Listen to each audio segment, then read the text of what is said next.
1 year would, I'm sorry, over 100 years would be 1 degree, and the Georgia Guidestones were destroyed um, at 42 years into their life, where there would have been about a half a degree of precession already that would have been noticeable if it were actually following that trend where it continues on the path rather than having like some sort of weird reset.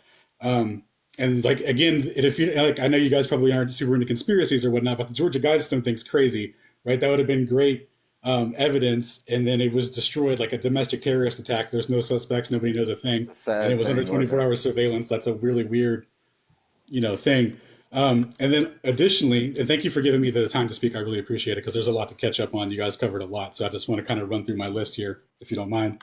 Oh, you're Um, good. Another thing in regards to the almanac.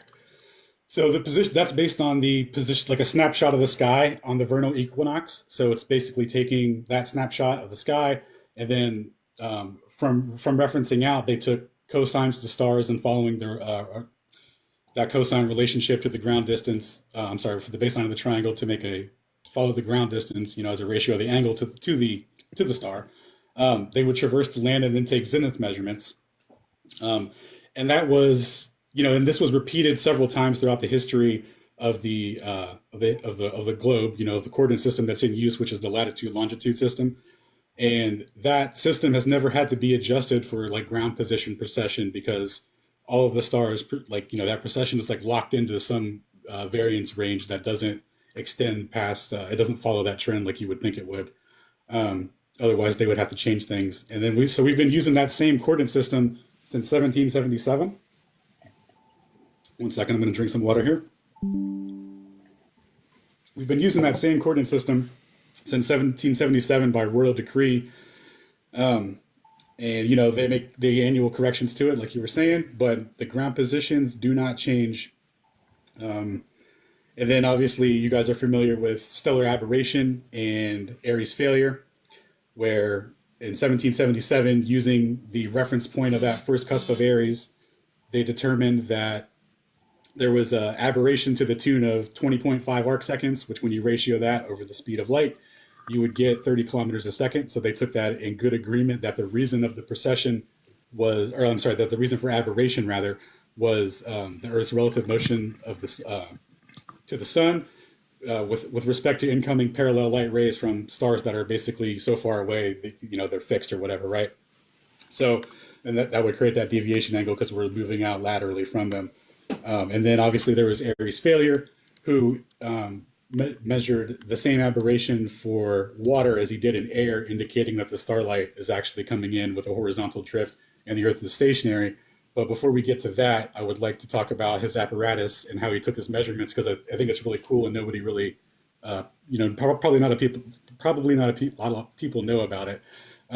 His telescope was a zenith mount that rotated on a spindle on a horizontal axis, so it was completely fixed and stationary. And he had a micrometer grid underneath the eyepiece, and a micrometer grid is basically little thin wires that are 1 millionth of a meter. And within that grid, he would look through the telescope, and the position of the star would be three little notches off in this grid, and that would correspond. He was relating arc seconds to 1 millionth of a meter for that grid. So that's really cool because it shows the relationship between the sky and the ground and how the usefulness of the coordinate system in relation to the GPS and everything. Because actually, all units of measurements are a ratio of the graticule, which is the spherical coordinate system that's latitude and longitude. So 1/10 millionth of a terrestrial meridian is 1 meter, and a terrestrial meridian is the distance from the North Pole to the equator if it was linearized on an AE map. So 6210 miles would be the equivalent for that. So anyway, it's really I'm sorry. interesting how I'm all those are sorry. related. What's up? Go ahead. What's up? We All that really word need to salad land the plane. Oh yeah, no, That yeah, is stationary. you're good, man. You guys All are that you guys are having a you did great all build that earlier, just and I to just say wanted it's to add stationary, on to right? all of that. Sea level, hold on. Oh my God, sea level, you Yeah. always No, add he something. said all that just to say I know, it sea seems level. stationary, right? I know. You're gonna add something that everyone's gonna just switch over to flat Earth immediately. Just wait.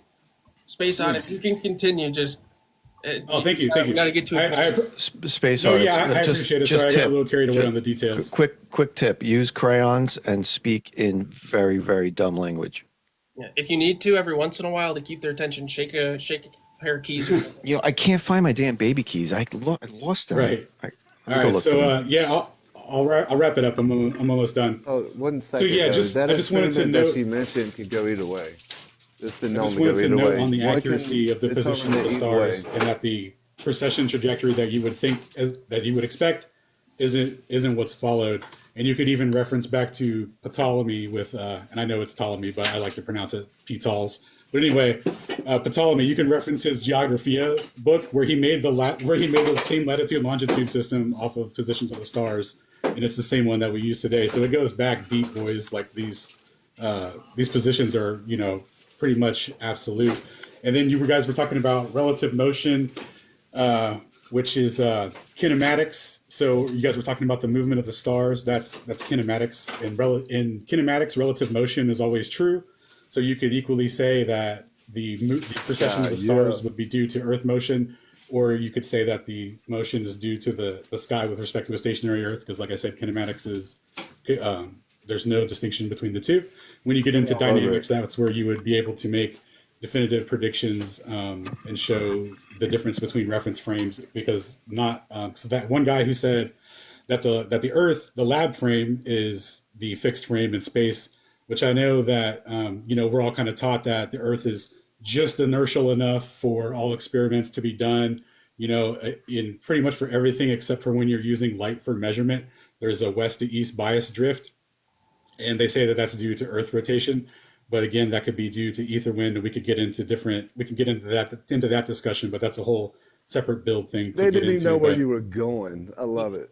So, yeah, Legend, you're good. you brought up something a second ago about his experiment. What were you asking? He clarified it. It was what I was thinking. The experiment actually proved it. You can't be proven either way. Like, Have you guys heard of Newton's bucket? Maybe. Oh, so it's a really good proof that the Earth is stationary and non-rotating, in that because it makes a really good dynamic prediction that's never been falsified. So the prediction goes as follows: we have a stationary bucket full of water, and the prediction for the centrifugal force on the water is that it doesn't have any because it's not moving, right? When you spin the bucket of water, if you before we spin it, if you place an observer in the bucket, he's going to make the same prediction as well, right? His velocity is zero. So he makes the correct prediction while stationary. Now, when you spin the bucket, in the lab frame, you could tell that the bucket is spinning, and you apply the centrifugal force equation to the bucket. You will predict that there will be a hyperbola in the water, right?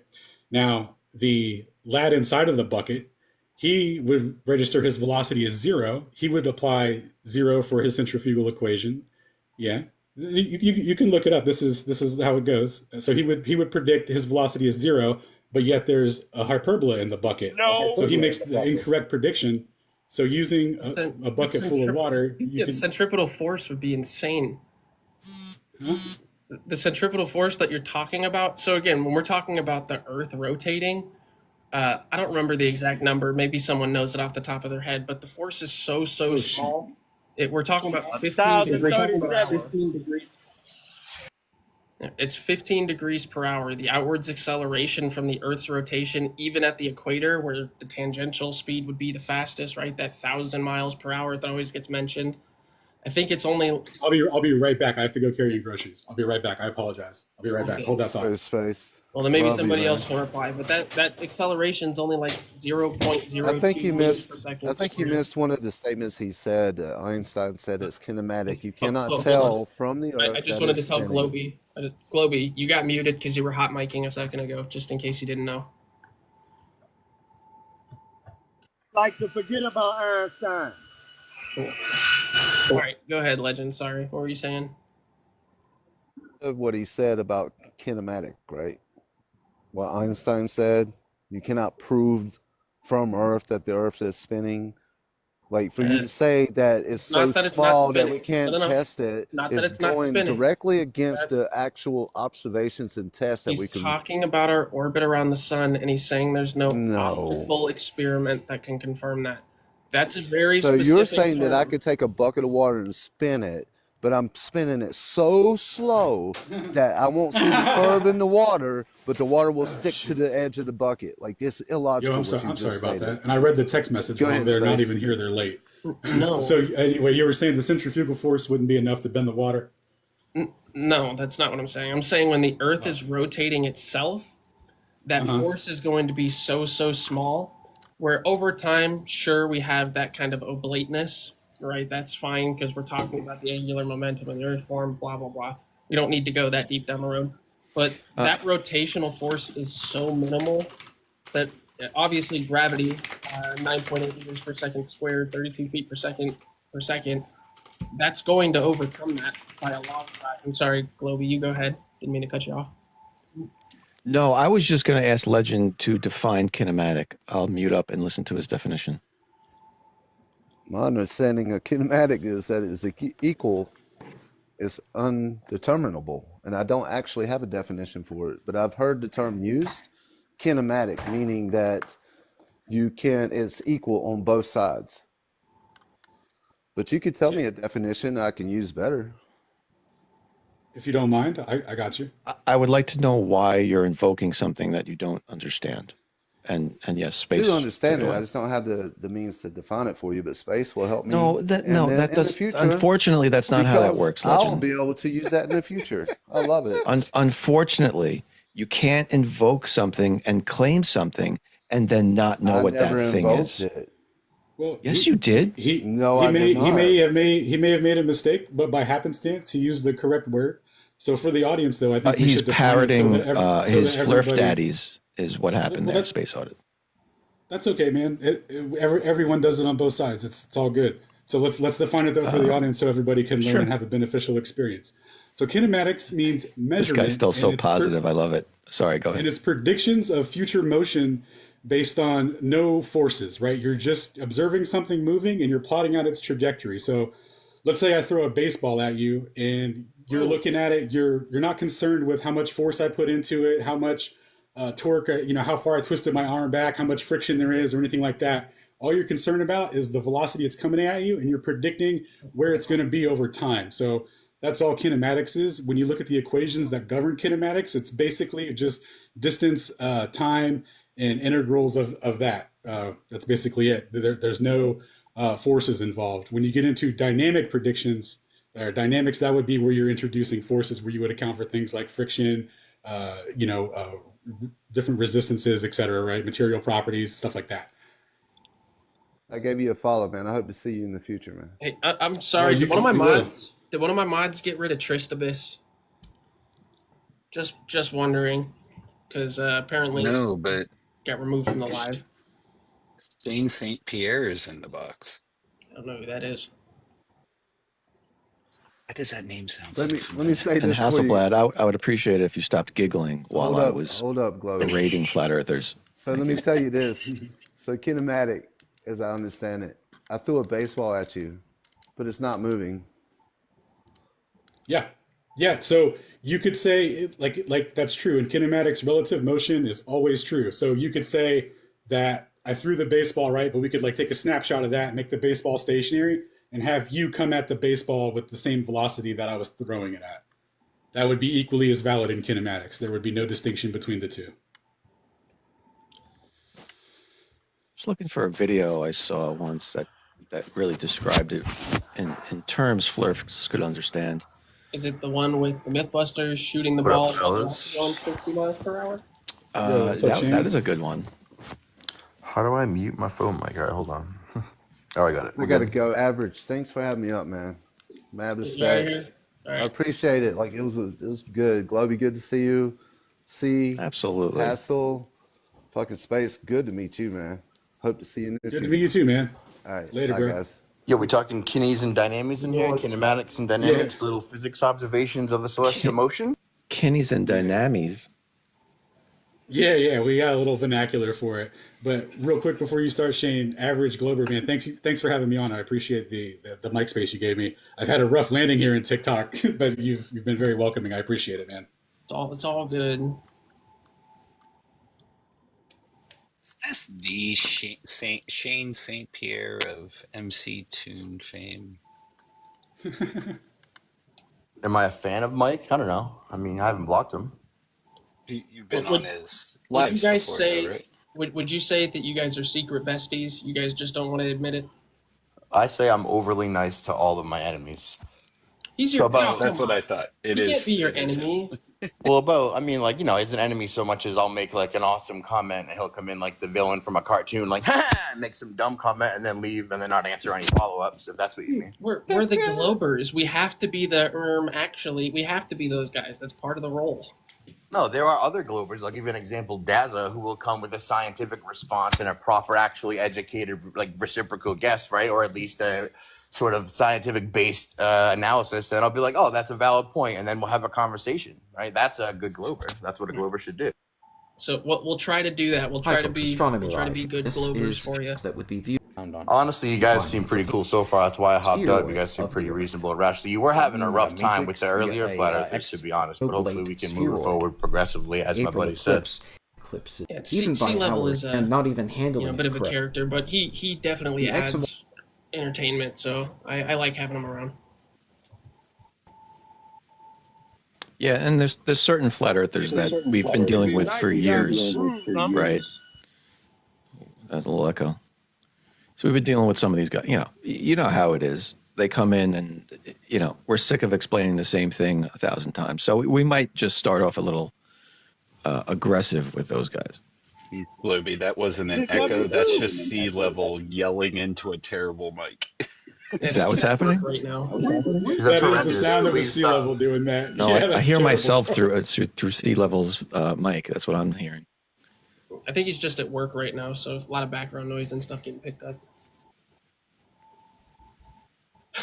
Just unintelligible yelling. That's all I hear. Well, you guys were talking about motion. Motion was a topic, right? Well, surprise, motion is our favorite topic to talk about. Have you guys heard about interferometry? I have. No, what's that? Oh, I mean, no, definitely not. Sorry. Oh, you might have. I don't know what it is. What is interferometry?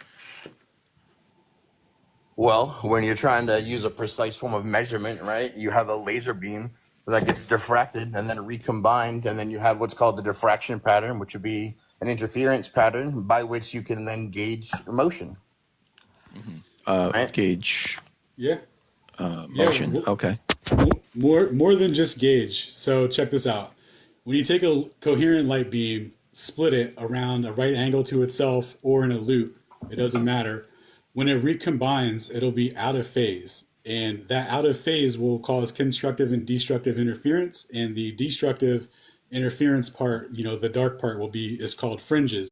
Those fringes you can measure in a distance of the wavelength, and the distance of that fringe will be proportional to the square of the velocity that caused the fringe. So when they did, starting with Fazal, with an interferometer trying to confirm the hypothesis of Fresnel for Fresnel drag, he measured the velocity of water going with and against the translational speed of the water. So it was like, say it was moving at like 10 miles an hour or whatever. He shoots the light beam, splits in a loop to itself. When it recombines, it's out of phase 44% of the velocity retarded of the 10 miles per hour. And then also boosted going with it by 10 miles per hour. So an 88% proportional velocity ratio to the speed of the running water. And that's independent of the refraction index of the water. They already accounted for that with it. So that was like their first clue on the ratio relationship between fringes and velocity for linear motion specifically, because it's, translational speed of the water. And that's where they came up with, Michelson and the boys got together in 1887 because they were going to do the same experiment, but over a larger distance and in air to, measure the velocity of Earth around the sun. And using that same relationship to someone's mic is kind of going off a little bit. If somebody can mute, I think it might be you, Globy. I'm not even doing anything. Weird. There's static coming in somewhere. Maybe it's me. Sorry, I apologize. Okay, so we'll see where we're at. Okay, yes. So they were using that relationship with the fringes to make the prediction for Michelson-Morley, and then following Kepler's laws of Newtonian dynamics as applied to the sky with GMM over r squared, they determined the velocity would be like 30 kilometers a second. So they mathed out what the fringe shift would be for the corresponding yellow wavelength of light, and they made the measurement, and they got 6 kilometers a second, which is, much less than 30 kilometers, and it would be a complete falsification. And you could even look up in the 1887 paper and look at their data set. Now they did take more measurements, but the only data set that is presented to us is like it's like a series of like 20 measurement or like 12 measurements over 8 days or something like that. And then that's what's publicly presented. But it does show that they measured just over one fringe, which would have corresponded to 6 kilometers a second, 6 to 8, because it's square. But anyway, because of the definitiveness of that, they were in a tough spot because of Aries failure, which we kind of mentioned earlier. But that fringe relationship is pretty absolute, and they all understood that. So how you could interpret that is either the Earth is moving at 6 kilometers a second because of like ether drag or something. I know, but we're talking measurement, which is kinematics, and I'm not going to present it in a way that's one-sided. So when you have the measurement, with that velocity being absolute, the only interpretation you could make is that the Earth isn't moving at 30 kilometers a second, and you could say that the Earth is moving at 30 kilometers a second, but say that there's like an ether drag effect that you can't explain, and that's why it's off, which doesn't jive well, because if you say that on Earth, then how could you say that the speed of light is constant in space? You would lose all your ability to use it as a yardstick for astronomical purposes. Or you could interpret it as the Earth being stationary with respect to a dynamic ether wind. And if you want to get into further interferometric measurements, a man named Dayton Miller continued the Michelson-Morley saga and showed that the measurements actually increase at altitude. Audits. Go ahead. You gotta land the plane. This is going on for a you're long good. time. Oh, dude, I apologize. If Just try to summarize, because we've already heard of a lot of these experiments. I'm letting you go on so the audience understands, but try to land you're the good. plane. You're good. I appreciate it. I just wanted to. I'll end on what was measured was a sidereal fluctuation that corresponds to a translational speed of 6 to 8 kilometers a second that fluctuates at altitude, establishing a vertical velocity gradient.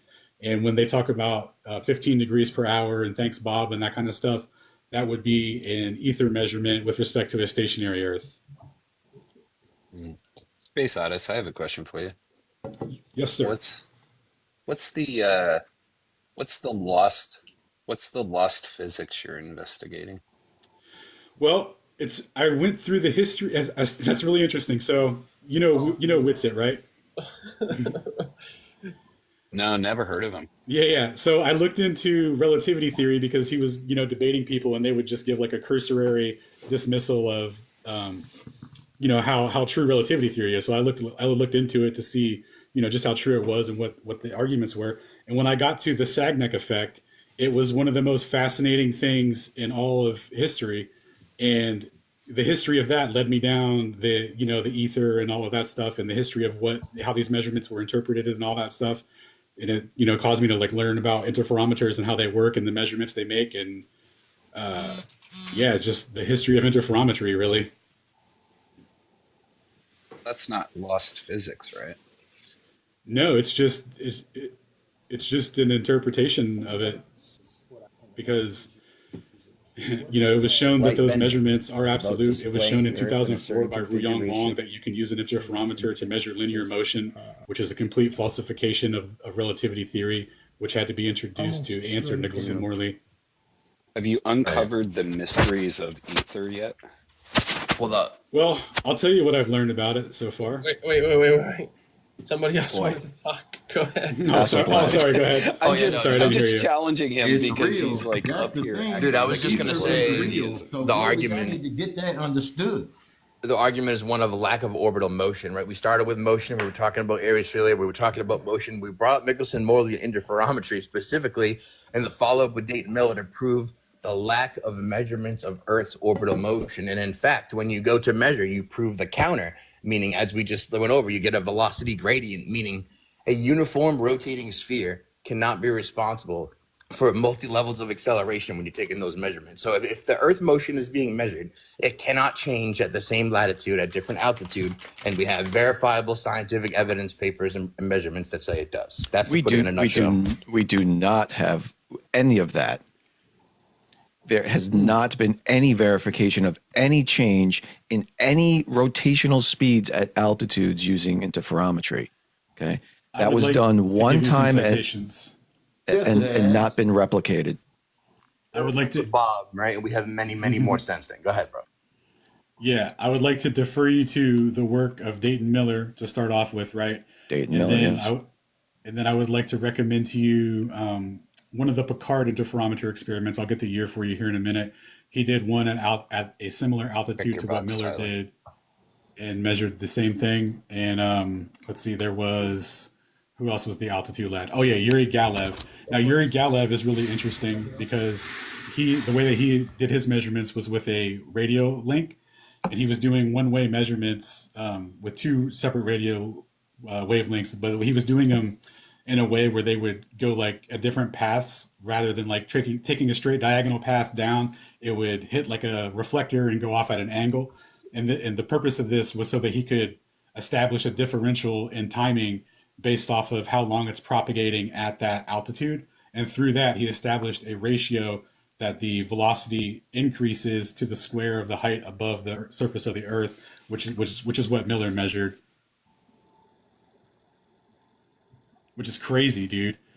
And then I can get into the hydrodynamic stuff he did, but that's a bit much. Let's not do that. Oh my goodness. You know, I'm not going to lie. It's impressive how you do all that with no breaths in between. That's insanity. Well, I'm just really passionate about the history of it because when you look back on it, it's really interesting because this is independent of Earth shape, right? This could be ball or globe. You can make an ether model work on either coordinate system. I'm just really passionate. Yeah, I'm sorry, a flat Earth or a globe. Thank you. You can make it work on either thing. I don't see how to work with a globe. Well, you would just introduce a mechanism to facilitate equidistant pressure, and it would be fine. But they would need the ether. Right? Yeah, that's what I'm saying. Hold on, but yeah, I wonder if we should talk to the flat earthers.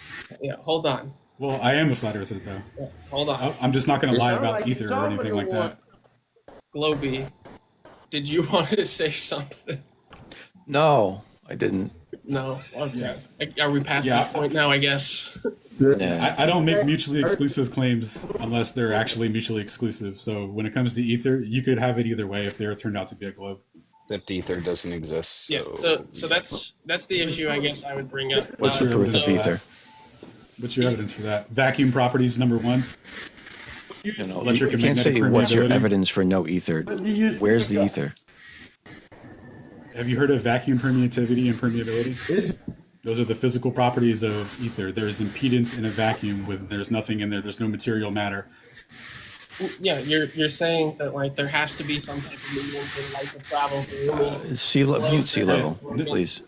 That's the thing, though. And not only that, That's not what those Sorry, experiments. I'm just saying that's not what those experiments confirmed, and we've repeated these experiments. And by we, I mean people far more qualified than myself. I can't afford that shit. But these experiments have been repeated even in modern days, and absolutely. Yeah, and we don't pick up any type of ethereal drag happening. Yeah. So they all do. Have you heard of sidereal rotation detected by interferometer? Like Thanks Bob, for example, the Ginger Project, Brillet Hall, basically Nicholson, Gale, Pearson, all of these things where they say they measured Earth rotation. Sure, but wasn't that using the Earth's orbit in their assumptions at the beginning? Because we already had confirmed the Earth is orbiting around the sun. Well, no. Well, we can come back to that real quick, but let's stick with the sidereal stuff.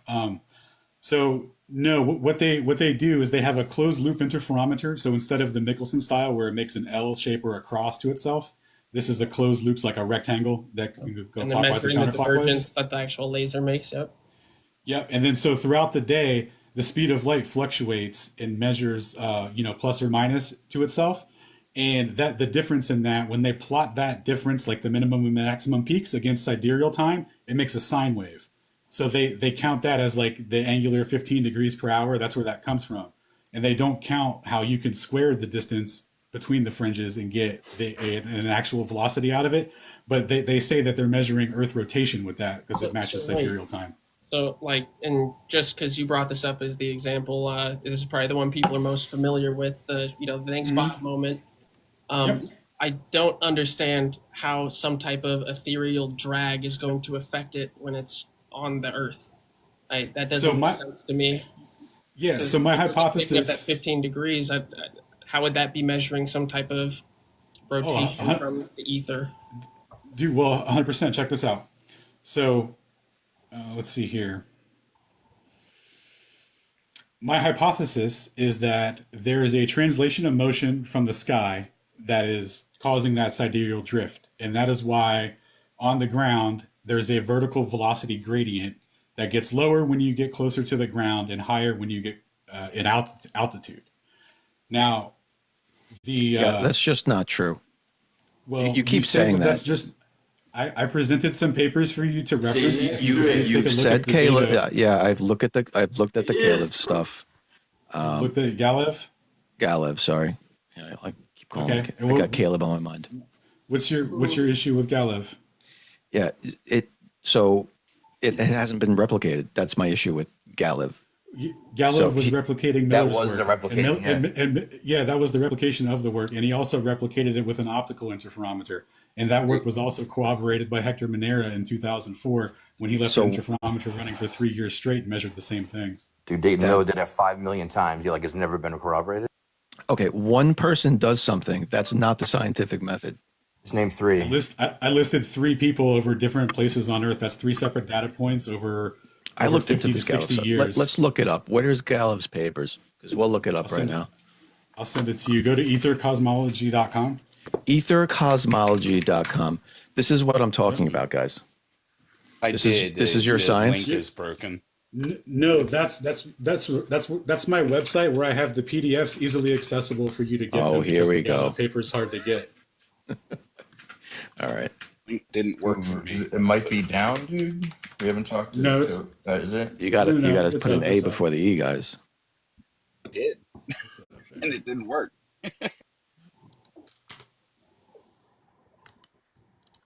Yeah, just go to my Flat Earth webpage where I have some stuff because of things. Hey, listen to me. If we're going to have a conversation, I'm happy to do that, but I'm not going to be mocked by a grown man when I'm trying to share a source with him. That's look. Considering papers you guys haven't read that we've gone through with highlights, like you've never even heard of it, right? You never even read it. You're like, oh, it's dumb and stupid. But I get it. No, that's fine. The problem is with what you're saying is, do you see this behind me? Yes. Okay. This was a rocket sent to 300,000 feet. Now, we can go look at these papers in a second, but this behind me curves at 8 inches per mile squared about, matches perfectly to the model, which is aligned with it behind me as well. Okay. The fact that you're trying to talk about ether drag and rotation and these measurements is silly to me, because literally we have video from space showing the globe. Okay. Now, this isn't NASA. So I'm sorry if you take this as being confrontational, but this isn't NASA. This is a private guy. Shut up, sea level. This is a private guy who sent a rocket, a sounding rocket, to 300,000 feet. He broke the record. Okay. At the time, this was a few years ago. Someone broke it since. This is Kip Douglas. I always say his name wrong.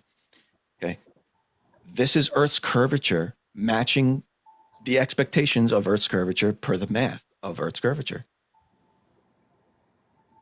But you want to sit here and talk about measurements of Earth's rotation done by flat earthers. And now that I'm actually looking further, I don't get it. These don't get it. These don't agree with each other. Earlier, when we were discussing kinematics and dynamics, you must have missed the entire point of the conversation. You can't never have a pitch. Because never see the. Sea level, please do not interrupt, sir. I'm in the middle of speaking, please. Kinematics cannot tell you. Thank you. Kinematics cannot tell you which is rotating, an ether drag or the Earth. Now, I was extremely honest with you earlier when I said it would work on either hypothesis for a globe or a flat Earth.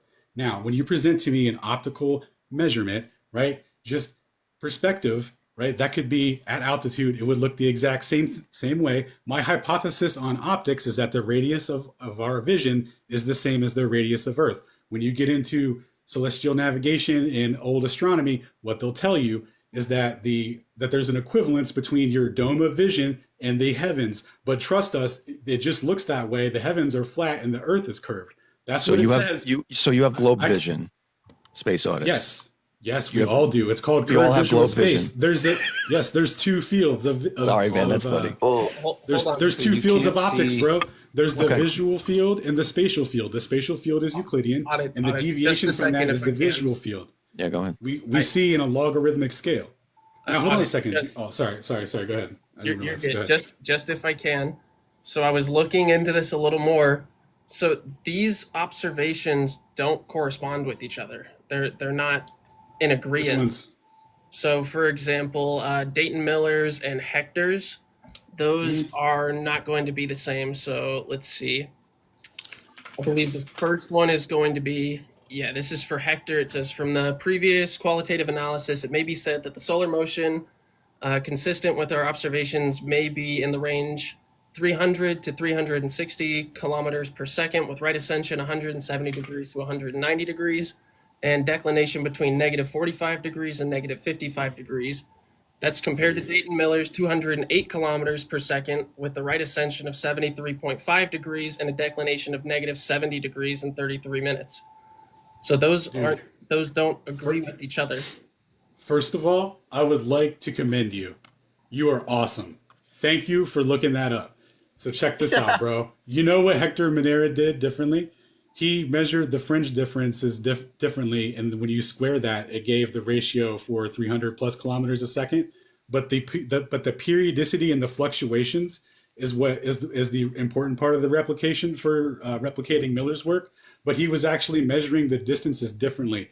There was also another, like, that's actually happened a couple of times where they've tried to interpret the distances differently so that they could get a more favorable outcome to try and, bring back the ether and keep Earth's velocity. But yeah, it's the same periodicity.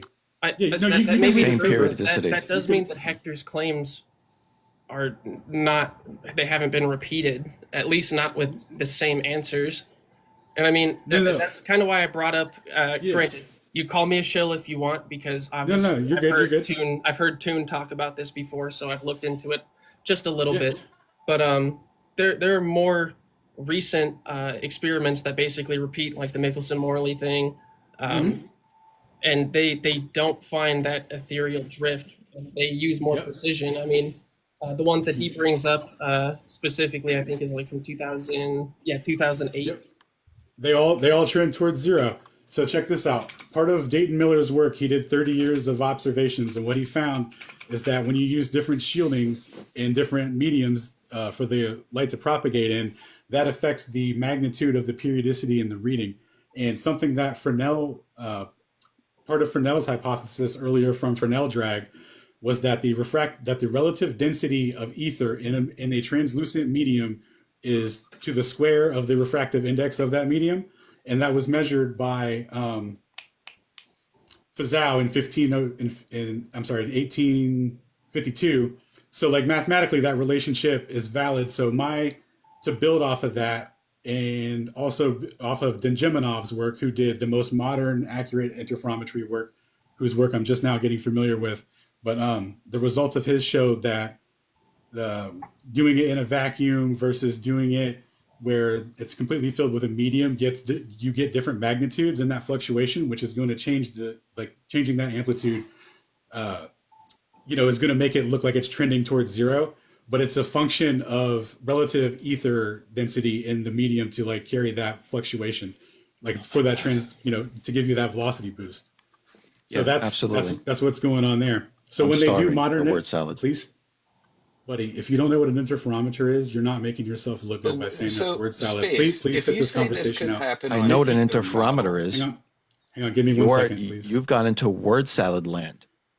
Buddy, we're describing measurements. You've had about 10 please minutes. Relax. Just hold on 1 second. So the different shielding properties, right, affect the ether drift. When you do it in a basement below sea level, you get less of a reading. All the modern measurements, they do them in basements, concrete walls, etc. All these things affect the magnitude of the readings, but even still, they still measure. They say that they're measuring Earth rotation, right? That same fluctuation, that's the same thing that they all are measuring. Does that make sense? Can I propose we talk about the shape of the Earth instead of something you would? That's what I'm saying. You guys brought up motion. Do you ever give a refutation to space these audits, arguments? you've already said that this could happen on a globe as well if there's ether drift. Okay, so let's pretend ether drift exists and they're not measuring the rotation of the Earth with these experiments. Okay. So you've already said that it could work on both models in your opinion. So I fail to see the importance of discussing it then. It would be a stationary globe, right? We're talking about motion. Well, yeah, I'm he literally was asking showing about- so we can have visual curvature. We have visual curvature that we can measure. You said this happens because our eyeballs are But you don't. spherical or something. Can you describe that to us? Ooh, can I take that one real quick? Yes. Send it, Shane. But real quick, my boy had asked me about the velocity relationship and why there was a discrepancy. That's what I was answering. Go ahead, Shane. Okay. So we talk about kinematics, right? And measurements. There's actually a kinematic equivalence between looking out on a flat plane and looking out on a globe. You have a geometric equivalence to get the distance to the horizon, right? For a 6-foot observer, you can do some trig. You can figure out it's 1.22 times the square root of the observer height in feet. So you get that 1.22 factor. Equivalently on a planar Earth, right? You can do Rayleigh's criterion to get the angular resolution limit for a 6-foot observer, and the diffraction limit, of course, comes out to the same 3-mile limit. And at the same limit, you would get, using the same factor as Rayleigh's in 1.22, you get the same actual distance for a 6-foot observer in 2.99. Yeah, it does not, Shane. Absolutely does, right? Okay, comes so out every time. You can show that to us right now that the Rayleigh's criterion comes out to the same exact radius of Earth. Absolutely, homie. Absolutely. Okay. You take the big box. You show this to us. Yeah. You ready? Yep. I do. Big box. Oh, you got it. Nice. Dude, how do I guess this is what you were talking about too, space audits, that their eyes see that way because that's Unfortunately, Shane can't turn on his camera. Yo, dude. All right, listen. We've never TikToked before. We're trying TikTok for the first time. So hold on, help me out. I got a camera option. You don't have enough followers to turn on your camera. Really? So how do I show stuff? You won't be able to yet, but space. Gotcha. If you can show it, we can give it to you. You're muted. That's true. Well, I mean, I can read out the math, dude, right? It's the Rayleigh's criterion is just a wavelength, right? And so the wavelength over the diameter. So if you choose the wavelength of red orange light, 666, right? 666 nanometers, 700 so let's start with nanometers, that. 600 Let's nanometers. Let's take it a step at a time. Diameter 2.16 millimeters for a height of 1.8 meters. You can use that math to get the arctangent of that relationship, right? And that will give you the actual radius of Earth. It comes out to 3952 as opposed to 3959 for the geometric equivalence on a sphere. That was fantastic word salad, Shane. It was math. It was math with figures and a result, right? So let's take it step by step then. That's fine. So why did you use 666 nanometers as your wavelength? To replicate the most realistic criterion at observer sea level with red length with less. No, it's the least amount of refraction is in the red-orange wavelength, and that would inhibit an observation at sea level where the atmospheric opacity is highest. So that's why you would choose. So we only see red. You can also do it with a number of other different wavelengths and diameters. The whole equation comes out using just the angular resolution limit with the human eye, right? So 0.2 degrees is what it ends up being. This picture is from 300,000 feet. Why are you using red as the wavelength to justify this curvature? You can use it with any number of tuples. The data tuples doesn't matter. You said I couldn't do it. I gave you a specific parameter. You gave me open season to choose parameters to have it equal the radius. If you use this one, it absolutely works. It works with definitely other tuples. It works with different types of optics. You have cameras with different angular resolution limits. Now, R equals D over the tangent of theta, right? With theta being the angular resolution limit, D being distance to the horizon, R being the radius of Earth. You tell me it doesn't work. The math absolutely works. The argument should be from your position that I'm cherry picking, but go ahead. Yes, that is the argument. So you've cherry picked 666 as your wavelength of light. And I think you did that because you didn't do it. you're parroting someone else who did it, but they did it because it backs into their number perfectly. They also used the diameter of the human eye, the pupil of the human eye. The pupil, because that's what you need to use. That's the diameter of the pupil. They used 2.155 millimeters. That's a very specific number, Shane. Why did they use 2.155 millimeters when your pupil varies throughout, it closes and it opens, right? Yep. I think it varies somewhere between 2 and 6 millimeters. Yep. So why'd they choose that exact number?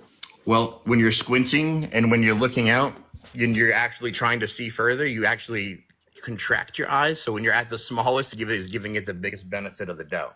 Now, if you also want to change it up. Hold on. Not now. Let's move on. Yeah. No, you said, why is this would you use camera that? squinting? Is this camera squinting? You asked me why I use the value. I said to give it the smallest value because that's when you're seeing the furthest. When you're okay, but I don't look at things squinting. Well, listen, buddy, you said I could choose the values. If you want to change it up, we can use a diffraction limit with a wavelength of 1500, diameter with 5000. You can use it, change it up to is the diameter, is the aperture, what's the aperture of this camera? Is it 2.155 millimeters? Well, this is actually compared with large telescopes. You got near infrared telescopes, you got thermal imaging and astronomy. The ratio remains the same, homie. Have you looked into it at all, or are you going to repeat Mike one more time? No, see, you see this? You can't see it because it's got a green screen. This is a whole page of it's 4 pages of my math going over this observation and this claim of yours. So don't ask me if I've done things. Okay. That's why I'm asking you these questions. Okay. If you use the average wavelength of light and the average size of a human diameter of a human eye, you end up with 12,499 miles as the radius of Earth. No. Oh, no? Okay. You change the wavelength, right? Because you're changing a ratio. So you're changing 1/2 of a comparative ratio, which itself is a variable, and then you're claiming that that's a real life observation. All right. No. So theta equals 1.22 times lambda over d. Lambda is the wavelength, d is the diameter. If you plug in the average wavelength of light there, which is 500 nanometers, and you put in the average diameter of the human eye, which is 5 millimeters, you end up with 0.006876 degrees. Yeah, that sounds completely arbitrary to pick random tuples as well. I use the average. What you did was cherry pick exactly this number and exactly this number to try to get to the radius of Earth, as if that even means anything to begin with. Right, but as you can. But if you use the average, you get this. Well, you can also use for, say, a large telescope, regular diffraction limit, wavelength 1551. Diameter 5,000 millimeters. That also comes out to the same ratio. In the same respect, you can use a near infrared telescope, wavelength 1861-ish, diameter 600. So the same ratio comes out. So the same way you can change the parameters of the equation to make it have a different result is exactly works both ways, right? The point of the kinematic you guys use this as an excuse. Resolution. You guys use this as an excuse as to why we see the globe looking like a globe. That's what you just said to me. No, we're using it as a kinematic equivalence for the limits of vision versus living on a geometric globe of a certain radius and a plane. That's what we're equating. So when I go up when we see video from a rectilinear lens of the Earth from 300,000 feet, and it looks like a globe and it matches the curvature rate of the globe per the globe math per 24,901 miles circumference, you're telling me that happens.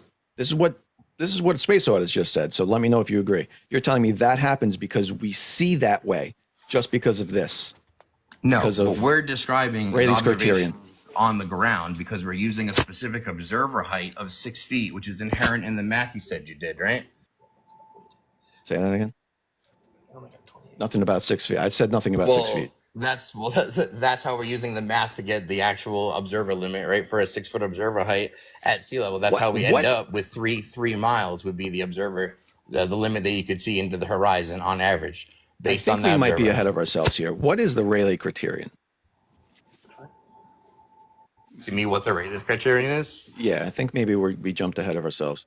Literally the angular resolution limit, right? You got diffraction over the wavelength, the rate at which the angles subtend to come and connect into the eye to display an image. That's what the Rayleigh criterion is. Yeah. Used in telescopes to get the actual prescribed angle of the angle of incidence bouncing off the lens to recreate the image. So everyone listening, So this is what happens when you ask a flat earther a question and they word salad their way out of it.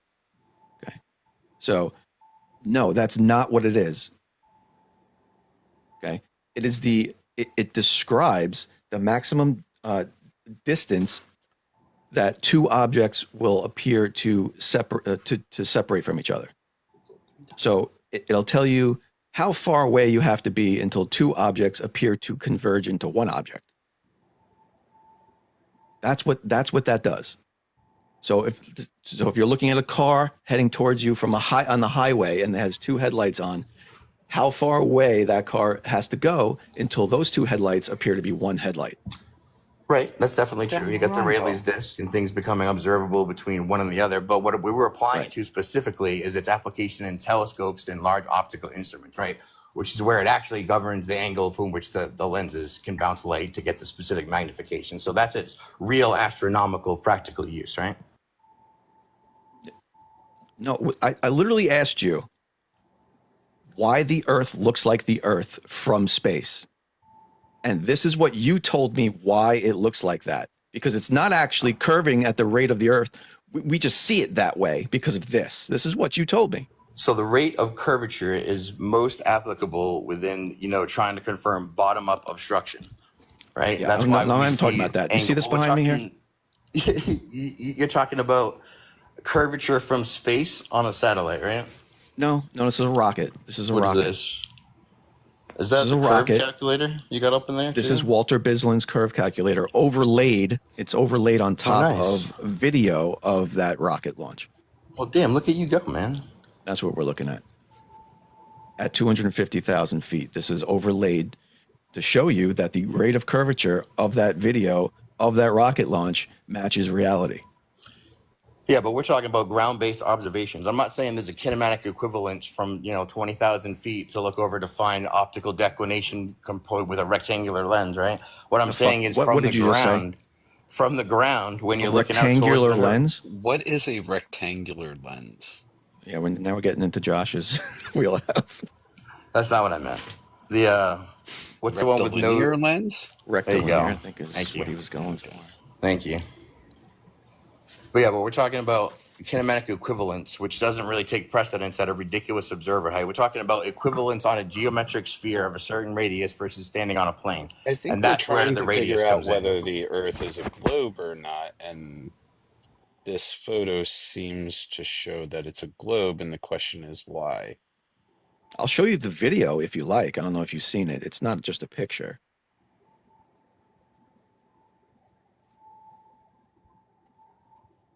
So again, this is literal video evidence of the globe. So you can try to talk about your rotation experiments all you want. The Earth's a globe, guys. That picture confirms it, right? The video does. I'll show you the video again if you like. He used a rectilinear lens. Well, I mean, so if you use a different video, I can show the same declination of a horizon. I can also show in the same frame of the lens an absolutely level horizon and also a concave horizon, right? Because that's an effect of optics at height anyway. So that I'm would glad be you brought that up. not conclusive either way, in my mind. I'm glad you brought that up because this video and what you just did there was do the classic flirt deflection, which is fine. I get it. Well, you're trying to present evidence from a certain height of curvature. I'm just saying that from the same height, Right. So you got to just say whatever you can to deny it instead of actually looking at the evidence and then coming to your conclusion. I get it. I'm looking at your evidence. I'm giving you props for using an overlay in the curve calculator, man. I don't know why you'd say I'm not looking at it. What you see, you're trying to deny it Hold on before just you a actually second. look at it. Private Now, rocket hold on launch. just a sec. Set by Nah. Kip D. You can No zero curvature flyer matching boy on my math. live. Okay, so today because School is in session. this is- Go hand out some flyers to We're gonna fifth be on YouTube. graders I'll again. link it in the Nathan. comments. Not welcome here.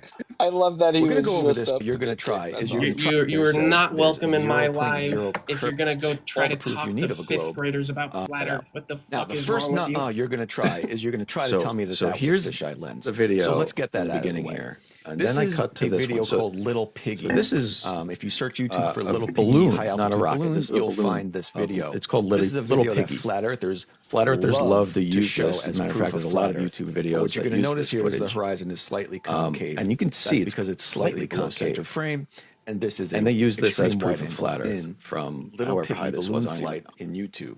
probably like You will start to 80,000 see all feet or these something like that. 4-minute and 20 and What they 30 don't second show you long in this videos, video, and they're here's all the from video flat on Earth YouTube. It's accounts. 4 minutes and 30 seconds long. But they're all the this video. same length. Because That's the it. actual video, The actual or the balloon longest video flight available, video but still, is right no after longer 4 minutes, available, it's but much there is a longer. 18-minute long version. It ends in part 12. And the 18-minute long You'll see, version, and I'm Flat showing Earthers it never already show here, you. that they don't show the part where the balloon pops. And this when is the what balloon happens in the pops, you video. start The seeing balloon pops, horizons and then you start to do see the crazy globe go things. crazy. It's doing these Concaves, crazy it concave convexes, it shapes goes because wonky. it's a fisheye lens. And that's because this That's balloon what was fisheye using a lenses do. wide-angle lens. Why'd they cut This that is out? this is in barrel their distortion. video? Different point anyway. But So you guys literally when the horizon- use it would have wide-angle So here's lenses the to clip flatten the for- curve and then say Okay. Earth is flat. the one I showed Right? you in the But my beginning. point of showing You'll notice this when the horizon is down is here, that it's if you not go to concaving. the, When this it's up Kip here, it's not Dugardast's convexing. rocket launch video that It's I was showing just you earlier, and curve. look at it when the horizon's the same going rate of up and curvature the down whole throughout time, the and I'll frame, prove that right it never now. changes. So this right off Doesn't the go bat proves it's concave, not a it doesn't fisheye go lens. convex, it doesn't Right out of the wobble. way. Bislins Earth It's curve always the calculating same rate of when it was curvature kind of through middle the frame, bottom, middle, and matches top of the perfectly in frame. video. Exactly to the And then you can observation we overlay it see with Walter when the Bislins, which I lens did used here at in various rectilinear points lens. of that He frame, even shows and it 300,000 always feet, lines up and then because you cut out and edit and deceive at that height. So it matches the globe curvature. and he landed perfectly. on it. No wide If angle you go lens. watch his video, rectilinear in the lens beginning of the matching video, he Earth's actually curvature. shows you him testing So different again, lenses, trying to find the you one can with try the to least obfuscate all you distortion. want. And he landed on an There's M10. literal Now, video so- proof of the Earth being a globe. Awesome. So Good evidence. is that hold on? Is that your? Are you before I make my counter argument? Are you good? That's what you're standing on. Yeah. Okay, great. So I stand by my original statement that we have a radius of vision, and when you go to altitude, you're going to see things like that. Doesn't matter what kind of lens you use, it's going to be the same thing. I'm having a link sent in chat to a YouTube video of a guy who corrects rectilinear lenses, and you can see the difference over a series of different images, the difference between the two. Now, I'm claiming that's just an optical effect. You're claiming it's physical Earth curvature. How can we substantiate the difference between the two? Because I'm certainly not foolish enough to deny that you could launch a rocket to X altitude and see some stuff, right? Not gonna say that's mutually exclusive to either thing. But may I introduce to you a null hypothesis, sir, where we can deduce the actual shape of the Earth with mutually exclusive evidence via shadow sets, battle of the beams, and satellite orbits in circumpolar navigation in the north-south directions. Audits, by the way, links don't show up in TikTok chats, so you might have to shoot. point your phone at a second screen. Man, we got to I learn am TikTok curious better, what you dude. mean. Dude, yeah, my bad. Can you bring this up on the big screen for me if I type or if I tell you a URL? I can put you on the big screen. You can just flip the camera. Oh, Point your camera into I am here, how's curious that? what you mean So by what Yeah, you can you gotta- actually do, tap on How's that? your camera itself, and you can flip it to the back camera on your phone. I am curious what you mean by correcting a rectilinear lens. Yeah, does so that mean? I myself am not a rectilinear lens optical lad. I actually don't argue optical measurements at all. But like I have This I just right have off a the bat reference to proves give to it's not a someone fisheye lens. for just such an occasion. Right out of I the actually way. have no It idea would've what been it's about concave right GL here. with So, it. Part two. So, I use I Walter do know what a Bislin's rectilinear Earth curve lens calculator does, right? at yeah, 280,000 it makes the feet. light rays come in parallel or overlaid whatever, it so that you over can the look at the curvature Yeah, there's no- curvature or there's whatever. no But there's- distortion. That rocket launch That gets rid of video. barrel I did distortion. the same thing Does with anyone Yeah, there's still want some middle barrel frame? distortion. It in No that. gets more rid of all details this. on this gift card. I just emptied it. There's no money left, but you can have it if you'd like. And the same How do thing when the I- horizon was at the top of the frame of the video. So Oh, you I'm, said I'm camera shot. curious All right, on right. So what We have what three would matches need proving that corrected. there's no distortion in the video. That's a weird statement. Well, So we it have would the just be a math function of how you see that. using All right. the- So here we The go. Earth curve No, calculator. Sorry, what this does is that gonna mean? Matching What does that exactly mean? to the A function of observation how you we see. Yeah, you Used just see is that way, not a bro. fisheye. When you go to that altitude, you don't based on watch how the you video. see You normally don't on the see ground, he you actually see shows a you frame. testing rectilinear lens. The rectilinear lens is not what your eyes are. So what does that mean? Cool. It means that you go to altitude and you'll see things look a certain way. We see in a radius of vision. It doesn't Depending matter. on what, It doesn't but matter what kind of oh, lens you see. oh, it It's doesn't? all, nope, Space there's still audits. going to be So if I curvature in it. take, so, oh, really? Have Yep. you ever looked through a 400 millimeter lens? Nope, never once. Okay. Are you ready for mutually So, exclusive evidence? no, I'm ready to press you on this because this is what I Go do for a ahead. living. Go So ahead. you're My telling answer is me, optics. yeah, so you're telling me that, say, a telescope is going to show you curvature where none exists. Yep. How? Lens is Globe, curved, your eye's globe curved. vision. You're always gonna see it. Yep. Exactly Oh, what really? Globeface So said. Yes. you're telling me that if I point a telescope at a building from several miles away, it's going to make the building curve? If Not it's the just not the a background. high-rise building. If you're looking out at the horizon, that's what you will see. I'm not talking about looking at a No, flat structure you building said like that. optics make things curved because they're curved, right? Hmm. Okay, so no matter what I point those optics at, it should Yeah, always you're right. curve it. Yes. Yeah. I agree. So like if I I put do. a fisheye lens on my camera and I point it at straight lines, that barrel distortion is always going to be there no matter what I'm pointing it Hmm. at. It doesn't matter if I point it at the horizon or a vertical line or a horizontal line, the barrel distortion is always going to be there. So how does a telescope do that? The lens is curved and your eyes are curved. Weird. So why is it I can point a telescope or even a 50 millimeter lens at a straight line and it appears to be straight? Distortion happens throughout the lens always if the lens has distortion. What are It you doesn't comparing it change to? based on what you're Parallel pointing it at. lines converge no matter Wait, what you're using. Are you talking about lateral image compression? They What do. about no, I'm not talking about lateral image compression. I'm talking about lens distortion. So space audit's claim here Mm, is that lenses, because they're circular, will make things look circular. Yet we know that to be completely false. Like you can walk outside with your phone and take a picture of your house, and all of the straight lines are going to appear to be straight for the most part. Now, you can change the lens on your phone and add more distortion, but if you change the lens and there's distortion in the lens, that distortion is going to happen no matter what you pointed at.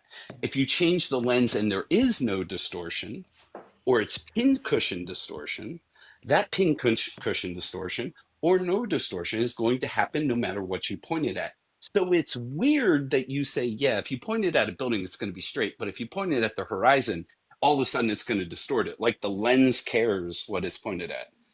This That's makes actually absolutely no sense. why I listen, brought up this video when specifically. we're talking looking out at the horizon and making an optical measurement, I'm not talking about referencing lines on a building or something, right? We're talking a radius of vision. My premise is that parallel lines converge optically, right? Train tracks, etc. The sun being Yeah, but those train tracks will 860,000. 1 second. The sun being 800,000 kilometers wide, us being in the center of it due to gravity, yet we see it as a focal point of zero point 0.5 arc seconds angular size in the sky.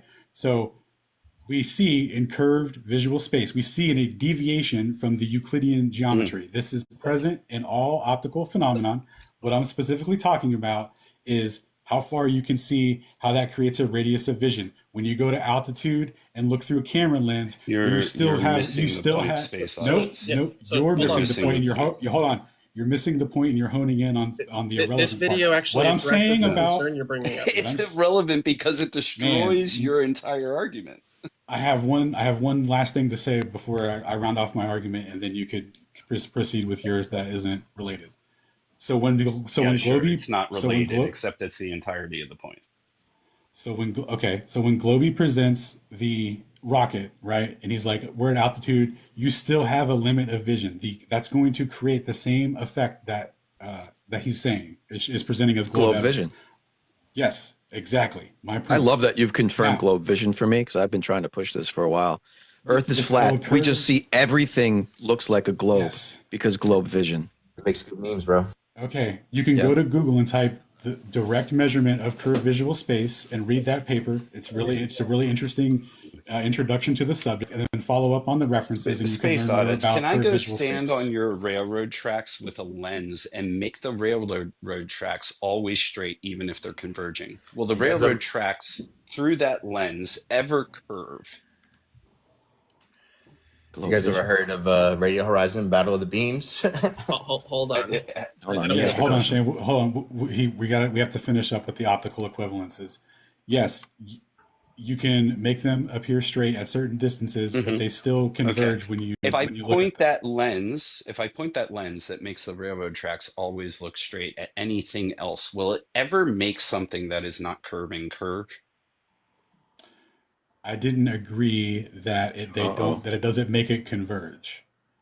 They No, still I said converge, curve, not right? Curve. converge. It's Curve. yes, it straightens them out a little bit, but they still converge, No, it and you doesn't still have a limit, straighten them out. and you It still doesn't have straighten a them out, limit to be of clear. vision. Yeah, so there's a limited vision, but Then what are does you it make talking it about, bro? curve? Does it make it curve? Can I have a lens that makes straight lines always appear straight and curved lines always appear curved without any distortion? No, Yes. Oh my God. See, you guys want to go to the word salad and use all of these words, Jesus Christ. but you don't understand simple concepts. No, not Jesus Christ. Globe vision doesn't exist. The Earth's a globe. And hold on. If the vision worked the way that he described, the sun Hold would on. be the Space. biggest Hold on. I've object in been the trying to sky. show this for a minute. Just hold on, because Yeah, go this ahead. addresses what you're bringing up. So first of all, this is going to just be a high altitude balloon. It's a 120 gram helium balloon, so it's rated for, or sorry, a 600 gram helium balloon. It's rated for about 120,000 to 140,000 feet. Okay. Mhm. And what we can see, they tell us the exact camera they're using. It's the Get Up, Get 2P action camera. If we look it up, I'll do it real quick. Get Up, Get 2P. If we just look that up, we can see on their website. So obviously this is being marketed as no distortion, no fisheye. It's just going to be wide enough so we can actually see to the edges of this frame, right? We have the actual box he built around it. We can see on the ground, straight lines are remaining straight. This isn't the direct corner of the frame. Same over here with this house, that's straight. And then this is a 4.5 hour video. Obviously, we're not going to sit here for 4.5 hours and watch it. Let's But do if we it. go, let's just say about an hour and a half into it, we're not really seeing any curvature yet, right? We're not high enough, but that's a pretty good distance away. I think we could both agree there. I don't know the exact distance, but why is it not curved there if it has something to do with the distance from the frame or even here, Okay. right? Unless we Ready? were to compress this, side to side, we're not going to see any noticeable curvature. We're not nearly high enough. By the time we get to the end of the video, though, that curve becomes really obvious. And then just so everyone knows, same that Globy showed, it does kind of rock in the frame. We're not seeing the rate of curvature change. You can take a picture of any straight line on anything using any lens you want and compress it, and it will show curvature. Now, if my Incorrect. premise, right? Okay, well, Incorrect. Space. That's Show- 1,000,000% incorrect. Okay, show me some The straight, demonstrations of that. compressed. I would If you love can't to. show me a demonstration of it right now, just let me continue. Yeah, I would love to. My My camera's premise, on right now. TikTok is glitching. I've done this 1,000,000 times on live before TikTok was taken down, and for some reason after it came back, my camera doesn't work. It's literally on right now. If you go into Photoshop and draw a slightly curved line or a straight line and compress it from left to right, the straight line always remains straight. Always. This is like so incredibly simple to prove. wait. Hold on. Are you compressing the image that you made on the computer, or are you taking a picture of that image and then compressing it Both. with your camera? Both. Okay, Both. because when I did that, I have videos on my YouTube channel where I did it, and it curved both of them both times. Or I'm sorry, Oh, it really? didn't. What lens no, it did you doesn't. shoot it with? It doesn't curve the What screenshot. lens did you shoot it with? obviously. What My lens phone did you camera. shoot it I with? don't remember even what Okay, model it was. was it the wide angle lens? What phone do you have? Oh, An iPhone? it was a phone. It would have been a Galaxy 7. Okay, so it's likely a 24 mm equivalent lens, which is wide angle, which has barrel distortion, which is going to distort straight lines. Hmm. My That's my phone premise. on my Motorola does not have a wide angle. It's one of its features. All right, And I've lads. taken pictures of straight edges and compressed them and seen no curvature. Nice. Do you guys want to get together and collaborate on that? Because I would love to present a series of different things because, like I said, I did it myself. I got different measurements, and it would be cool to have a collage of it. I know a guy who did one as well, so we could definitely get together and do a collage on it. Now, I would like to advance the conversation forward because we're in kind of a stalemate here. My position is that there's an optical effect happening. You guys are saying that you can use different lenses to correct for any optical effects and show the true nature of curvature. Now, we can't really reach an agreement if we don't agree on the premise, but I think we could agree on this. To continue the conversation forward, we would have to reference a different argument of mutual exclusivity between the two to draw the distinction. We could just go outside and measure the curvature of the Earth over 1,500 feet and find out, Yeah. lo and behold, hey, it's curving. So Space How would Oz, you how we would have you do not that? No one's done that. we have not come to a stalemate. Okay. Okay, You have said no. We see like a globe. right, That's not a right. So stalemate. we're at a stalemate then. Okay, In your mind, that's a stalemate. In reality, that's well, not a stalemate. You can't say no. We see like a globe. Okay. We can take pictures of things that are curved and they're still curved. We can take pictures of things that are straight and they're still straight. Okay. Saying we go up in altitude and look at the Earth and it looks curved just because our eyeballs are round or whatever you're saying is nuts. It's not a stalemate. It's not. if the thing in question is being used as the refutation, and I don't agree to that, and that's fine. I'm even willing to, guys. I'll take the L on this to advance the conversation forward. This is a point, but this is a potential point for you guys. If you're willing to continue the conversation, we can see which lends itself to mutually exclusive evidence. Otherwise, we How can about continue measurements the of actual curvature? stalemate. Yeah. I mean, Exactly. well, he's Right. just going to So say those are optics. He's going to say those are just your I, eyeballs. that So, that right. is that is exactly what I'm going to say. I But know. if you want to get a little So, history on the so graphic how here, do we you can skip measure the past Earth that. to be flat? How do you measure the Earth to be flat then if optics make you Ex, see in a globe? ex, exactly. So there's So here there's we like go. no way you Here we can go. prove You it. ready? You've Here we backed go. yourself into a corner You where there ready? is no No, evidence we for found the anything. first flat earther who has flat Earth measurements. All right, here Let's, we go. So some people say the Earth measures flat. Some people say the Earth measures curved, right? We've all heard these things. How can we tell the difference between the two, right? My hypothesis, I wrote this in a null hypothesis form. Are you guys familiar with a null hypothesis and how this is going to play out? So the null hypothesis, we're going to start with our premise is going to be that the Earth is actually. Let me give you this link real quick so you can pull it up on the big screen for me, and we can scroll down because there's very important visuals to go along with this. Please. You can just flip I to the back camera I, and show us. it's not going to look as good though. I mean, you can like tap on it. It's really the best we got on TikTok, He unfortunately. he Everything has fucking All to right. do sorry. the same All thing. right. Whether Oh, you do okay. it or Oh, Average Glober does it, oh, it's the same thing. no worries. I had no idea how it works. Okay, no worries. Okay. So this is my premise here. The Earth is uh, the Earth is planar, and measurements of curvature are dependent on the position of celestial bodies, right? Because it has to measure flat or curved in reference to something else, right? And what we go in my alternative hypothesis, should I falsify my null, right, will be that the Earth is globular and measurements of curvature are independent of celestial bodies. So my man earlier referenced, why don't you go out and do some measurements of the ground horizontally? I'm assuming this is going to be like geodetic surveying, right? Well, geodetic No, surveying is in reference, reciprocal zenith angles to be fair. right, which give a radius that goes back to 3959, which goes back to the globe model, which is confirmed by astrogeodetic surveying, which my premise It's is the way our they local. tilt away from One each second, other. but yes, but remember I know, but remember my premise is that curvature is optical, and there's an equivalence between the radius of vision and the radius of Earth. So, with that It's said, measurable too. I agree. I agree. That is optically measured, but we have to decide. We're trying to find Okay, mutually can you get exclusive to evidence. geodetic Not versus optically geodesy? measured.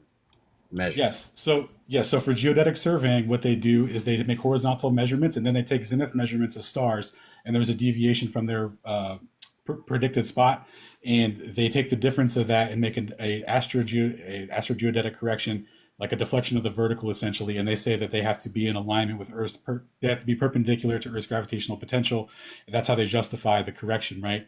Now, if that's true, right, we're still referencing the celestial bodies as our to substantiate curvature. So we have yet to independently measure Earth curvature yet, right? Hasselblad, were you talking about reciprocal zenith angles? That's what I thought you were talking about. Yeah, that's what we mentioned. He hasn't brought that up yet, though.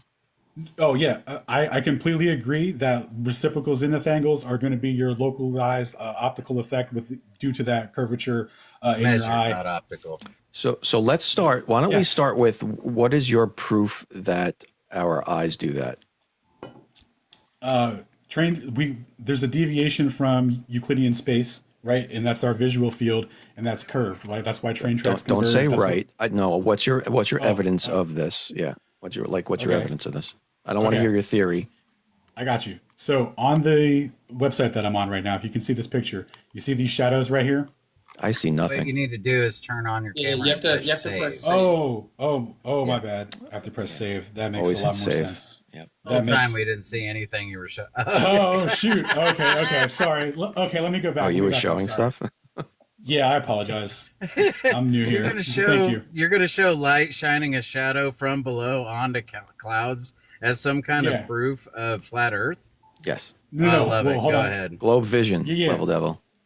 Yeah. So when you look at this shadow actually wraps around your head. Man, come on, man. Really?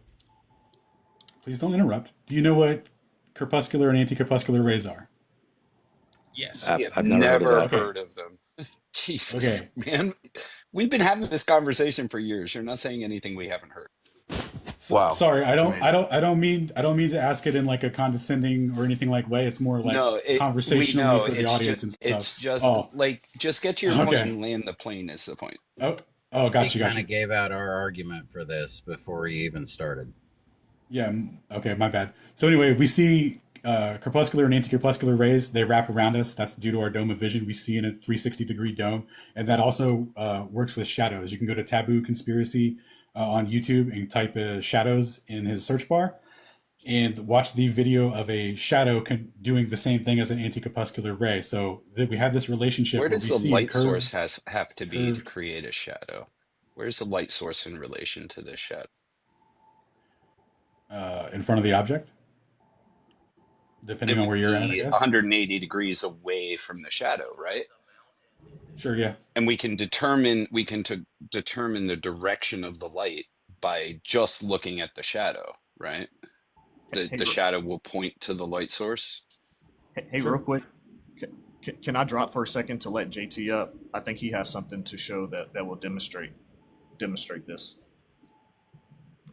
I mean, no one wants your shit. Like corpuscular rays from above or parallel. I mean, just for reference, I can also go to Taboo Conspiracy and look at him lying about Mont Blanc from 700 miles away. I can watch him lying about the Crete Mountains during the sunset. So I can go there and watch a lot of other things where he's lying. That's true. That's true. Fair enough. So check this out though. You can't really lie about this is just an optical effect, right? So that's the back end of it. One second. Let me go to the front. Okay, so this is you guys see this? This is the sun being blocked by a cloud, which is creating a shadow. And you see the shadow goes from convergence to divergence overhead. And then as she looks up and turns around, this is the shadow. It's after it diverges out to its maximum dimensions at her zenith, it starts to reconverge into the horizon, right? Go ahead. Where does the light have to be coming from? Does the cloud have a gender? What's that? Where does the light have to be coming from to create that shadow with the cloud? Does the shadow point to the light always? Yeah. Yeah. So if the shadow points to the light, where is the sun? Far away from the cloud. No, it's underneath. Specifically, the cloud it's because lower the shadow than is that coming mountain up, right there. right? Oh, are you guys saying that this is only possible because it goes behind the Earth curve? because I think the your intention sun. is to take all these arguments that we've given out against this and just go, well, this is just flat Earth proof now. Go ahead, Dub. You're Imagine- about to imagine see. our- You're about to see. Hold on a second. You're about to see the final summation of an argument done to completion. Go ahead, sir. Great, go. You were saying this is mutually exclusive. These shadows. blow so our when you minds. go, okay, cool. So when you go to the top of these shadows or mountains, you actually see the shadow on top of the clouds. This is just a perspective effect, right? That's incorrect. So how do we? No, it's not. We can watch a video of it on Taboo's channel Yep. right now. Those are two different observations. If you want to. Those are Right? two different observations. You can go show No. it, but those are two different observations. Okay, so they're always above the horizon, right? That's my premise. Shadow sets would, if the Earth was going around the curve, like you guys suggest, there would be a mutually exclusive shadow set here, and we're going to look at that now, since we're all on board with the optical equivalence. This is like zooming in on small boats that aren't over the horizon yet and saying that's zooming them back in from over. So check this They're out. two different You were observations. So check this out. You were asking about shadows earlier, right? On a globe, when the sun is setting behind physical Earth curvature, objects casting shadows will cast a shadow higher than the objects themselves. So what would happen with these pillars, right? They're going to cast a shadow higher than the pillar themselves. This window in the background right here. Oops, 1 second. Let me tilt this Back over. up a little bit. Yep. This window right here is going to be higher than the window casting itself on a globe, right? This is what this is going to look like. Now, we have actual footage of someone's window not exceeding the height of the window casting it. And what happens is it raises a little bit, it stops, and then it fades out. Now, the globe geometrically makes an entirely different prediction. The shadows will be cast higher than these pillars. The window shadow will be higher than the window. Do we have a photo of where the light source is actually coming from for that window? Or do we just have a photo of the light hitting the wall and then a claim that, hey, this is what I'm saying it is? No, and that's a really good point. I'm gonna have to have that added. I actually just thought of that the other day. Yeah. I'm typing it out right now. That's a solid argument. So what I would like you to do is show me an instance where I'm standing I'm my regular height. You have a light lighting me. There's a wall like 50 feet behind me. And this light can be any power you want it to be. And I want you to move it away from me, but get my shadow to show up on the wall. So the light and I are the same height.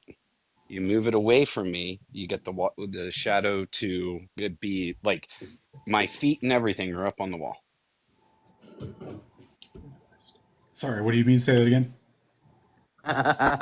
So in your model, the sun is always above that mountain, right? It never dips below the mountain, right? It just gets further away. Yep. Right? Okay. So I want you to do that with a light. Just use a light, put a light that's slightly higher than any object, and just move it away and get the shadow to go above the object. Yeah, That's it your never challenge. does. No, Yeah, it never does. will. And But we that's my have this in premise. reality. In reality, we have a shadow of a mountain on clouds. How does that work? Yeah, Like so you what can I go showed take this you. picture yourself. Yeah, bro. That's what I was talking about. When you go to the top of the mountain, you see the shadow on the top. It's perspective. Now, the reason I it's brought not. that up. Perspective doesn't make things higher than they actually are. What are you talking about? The same shadow that you see Audit. on the ground is on the top. Audit. How do you know that it was the same time with the same shadow? Oh, he's talking about. How do you know that wasn't a time of day when the sun was above the clouds and just creating a shadow? I see what you're saying. I don't know. I'd have to ask. Because when you look at those videos and you pull them up, you'll see that the clouds are below the peak during those pictures, which means it's casting a shadow of the peak down on top of the clouds. Those aren't the same times. We're talking about when the clouds are above the peak and the shadow is being cast from underneath upward. They're two different scenarios. And this is what's weird about flat Earth arguments. Like you're sitting here declaratively, this is how it works. I'm about to bring this argument to completion. You guys are about to witness this. And then we ask one simple question and you're like, wait, I don't have that information. So if you're a truth seeker, isn't that information important? Wait, are these two photos taken at the same claim time? Very important. So why are you making declarative statements about it? Sorry. Well, I hadn't thought to verify that. I assumed that they were, so that was my bad. I'd like to jump in here. What assumptions? So, Virtue jerker. in this picture, we Uh-huh. have crepuscular rays from above. They are parallel. Crepuscular rays from above. Crepuscular rays from above. You don't know what that means? No, what are you saying? So, crepuscular rays, when you're standing on the ground, they look like you're looking at train tracks. Oh, where I they got you. You're converge, looking down. right? Gotcha. Plane, he says. And this Got is you, from got you. above. This is what they look like from above. Okay. You can see the shadows from the clouds are parallel. Now, let's go to ground level.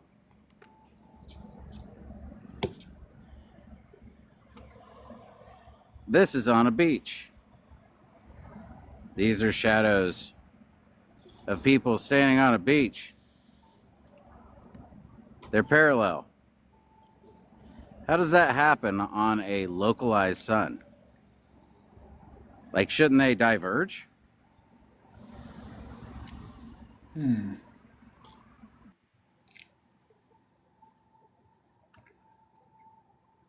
Yeah. You see why talking about all the stuff you wanted to talk about originally is kind of pointless when you can't explain this. Got one more about curvature. What do you got? 'Cause I got one more as well. What happened? What? Who keeps changing it? Whoever's shrinking it and making it bigger, stop that. God damn Not it. I got it. So this is a picture of the Earth on film. It's big and round. I like them round and big. Sorry. I mean, all that stuff you're talking about, we've got all the evidence. You just are going to deny. Like denying all the video, denying the ISS, denying this picture. There's all these things that you deny that are solid fucking evidence if this was a court case. You guys just don't accept things. Well, no, we started first of all with motion, right? And then we didn't grandstand and Yeah, I don't and care do all about that nonsense motion, shit. But though. the argument was bringing up arguments in motion. We incorporated the shape when we're talking about the kinematic equivalence Right, optically, but right? we And can then we do got here. gyroscopes and all this different stuff with motion. But we have all this other evidence that you guys want to look past. Well, you guys said the motion could be explained on a globe as well. So we moved past that. No, we did not. To avoid We arguing provided about something that you agreed would work on both models. Specific exclusivity is what we said. And if you don't remember that, it's Here like you won't weren't work even on both Not at all. models, Space though. Audit Wait, said wait, that wait. could work on a globe, Yeah. implying some ether theory to it. Yeah. But Yeah. this right here on film doesn't work on both models. No, it does not at This all. is That was something taken on that film. we can point to and say, you can go look at this motherfucker. Right. So may we talk about your premise for a second on these Let's talk satellite about image the you're presenting, picture of the right? globe on film. Right. So like you were saying, you said evidence in court, right? So evidence in court requires a chain of custody. Did you know that satellite evidence, both parties have to agree upon the This isn't evidence that's being satellite pres- evidence. This is not satellite This is evidence. It was picture shot on by a film. human being. You think this? on You a think this is Hasselblad camera. this is a singular picture from a Hasselblad camera? This is from Yes. There were- 1972. There were thousands, and yes, that wasn't a Hasselblad camera. And B, you're wrong about the satellites because anyone can point a antenna at a satellite like GOES and pull the raw data from the satellite itself. I'm actually don't working disagree. on doing that right now. So I don't disagree. I do have a question, though. Have you Okay. ever been to So the it's a March globe? to the Moon website? No. okay. Well, I No. recommend checking it out. It's film scans of over 30,000 pictures from all the different missions. I think that's kind of where you should start.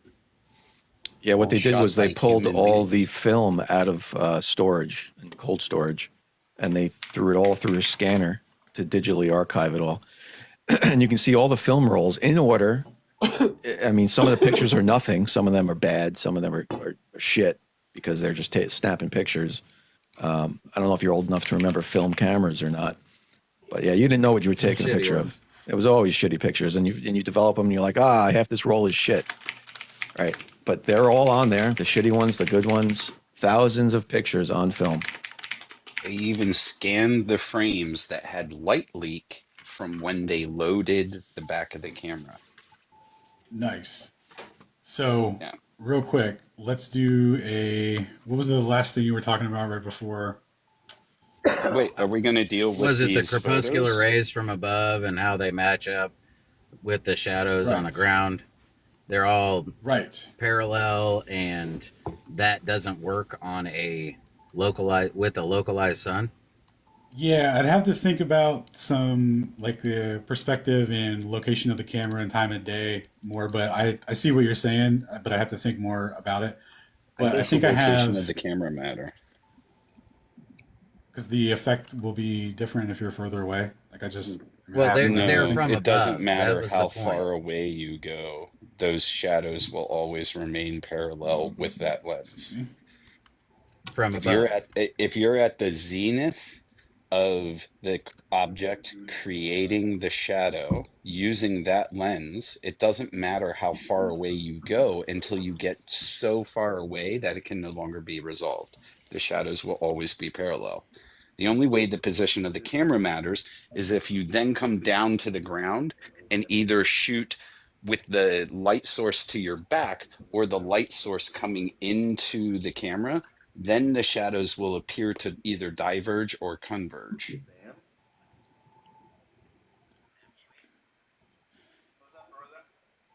I mean, Yeah. this is No, very simple stuff. You don't even need, hey, Ron! You don't even need no, a professional photographer to explain this to you. This You're a is lying very, liar. very simple You're stuff. a lying liar who lies. You liar. You're a liar. You're lying liars or liars. Globy, I got you, My can man. that mouth thing was make hot. mini paper towel rolls move? Oops. Oh, Hey, if I could my do mic's stop not going off, motion, is it? I would do it. I'm not speaking. There's not like a background hum or anything, is there, on my mic? I'm not hearing anything. I don't I'm think. No. good. Okay, cool. I didn't know because it kind of looked like it was going off. Let's see here.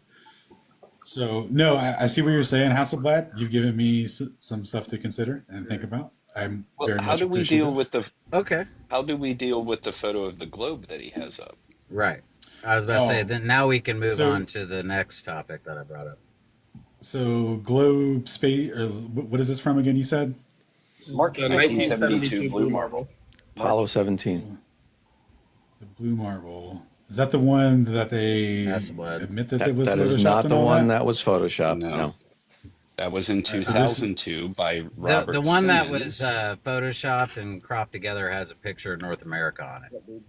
Yep. Yep, completely And that was different taken photo. by Africa. low Earth orbit satellites, which is why it was photoshopped. It was stitched together by, strips of data. So we don't have to talk This about that one since you don't believe strips of data. This was taken on film, and lots of them were.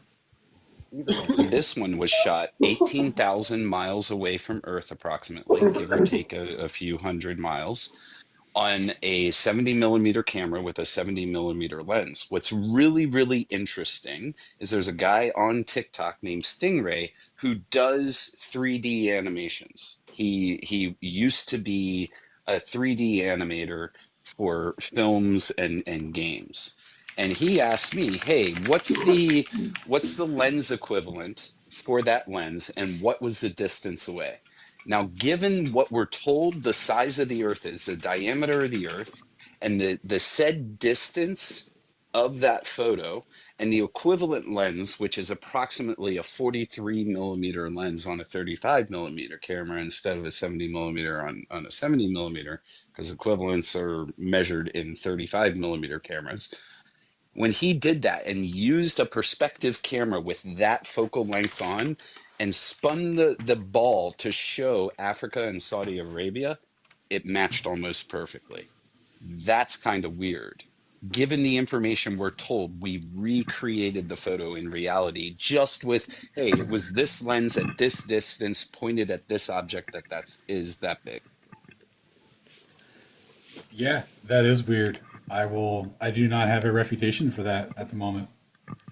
I've never looked into stuff like that. When I see stuff like that, I just assumed it was like, space gobbledygook. You guys say you have a real actual picture that matches. I will have to take that into consideration. You said there was a link I could follow to look at the stuff? Actually, Google March to the Moon. Every March to the single moon. film. To the moon.ser.edu.edu. ASR.edu. ASU. God, you fucking. God, shut up! God damn it! You It's going from memory. Chill. Quick, You don't Tyler, even what's know. the serial number? To the moon. What's the serial number for the 1972 Blue Marble? Go. Who took the photo? Huh? ser.asu.edu. No. All right, I got the March to the Moon up. I'll take a gander at it and get back to then that. They have Usually Gemini, my final Mercury, and point- Apollo missions in there, by the way. Usually my final point I like to add is, do you have like a star chart map or anything like Stellarium? Mhm. You ever Sure, point it I at don't the have ground it on your downloaded, phone? but yes, Yeah, what happens? it inverts.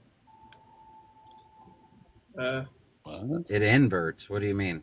Yeah, I don't Oh no, no, my bad. That's Sounds when like a you zoom medical out. problem. The stars go under it or whatever, under your feet. Yeah, so the southern stars are Right. shown to you.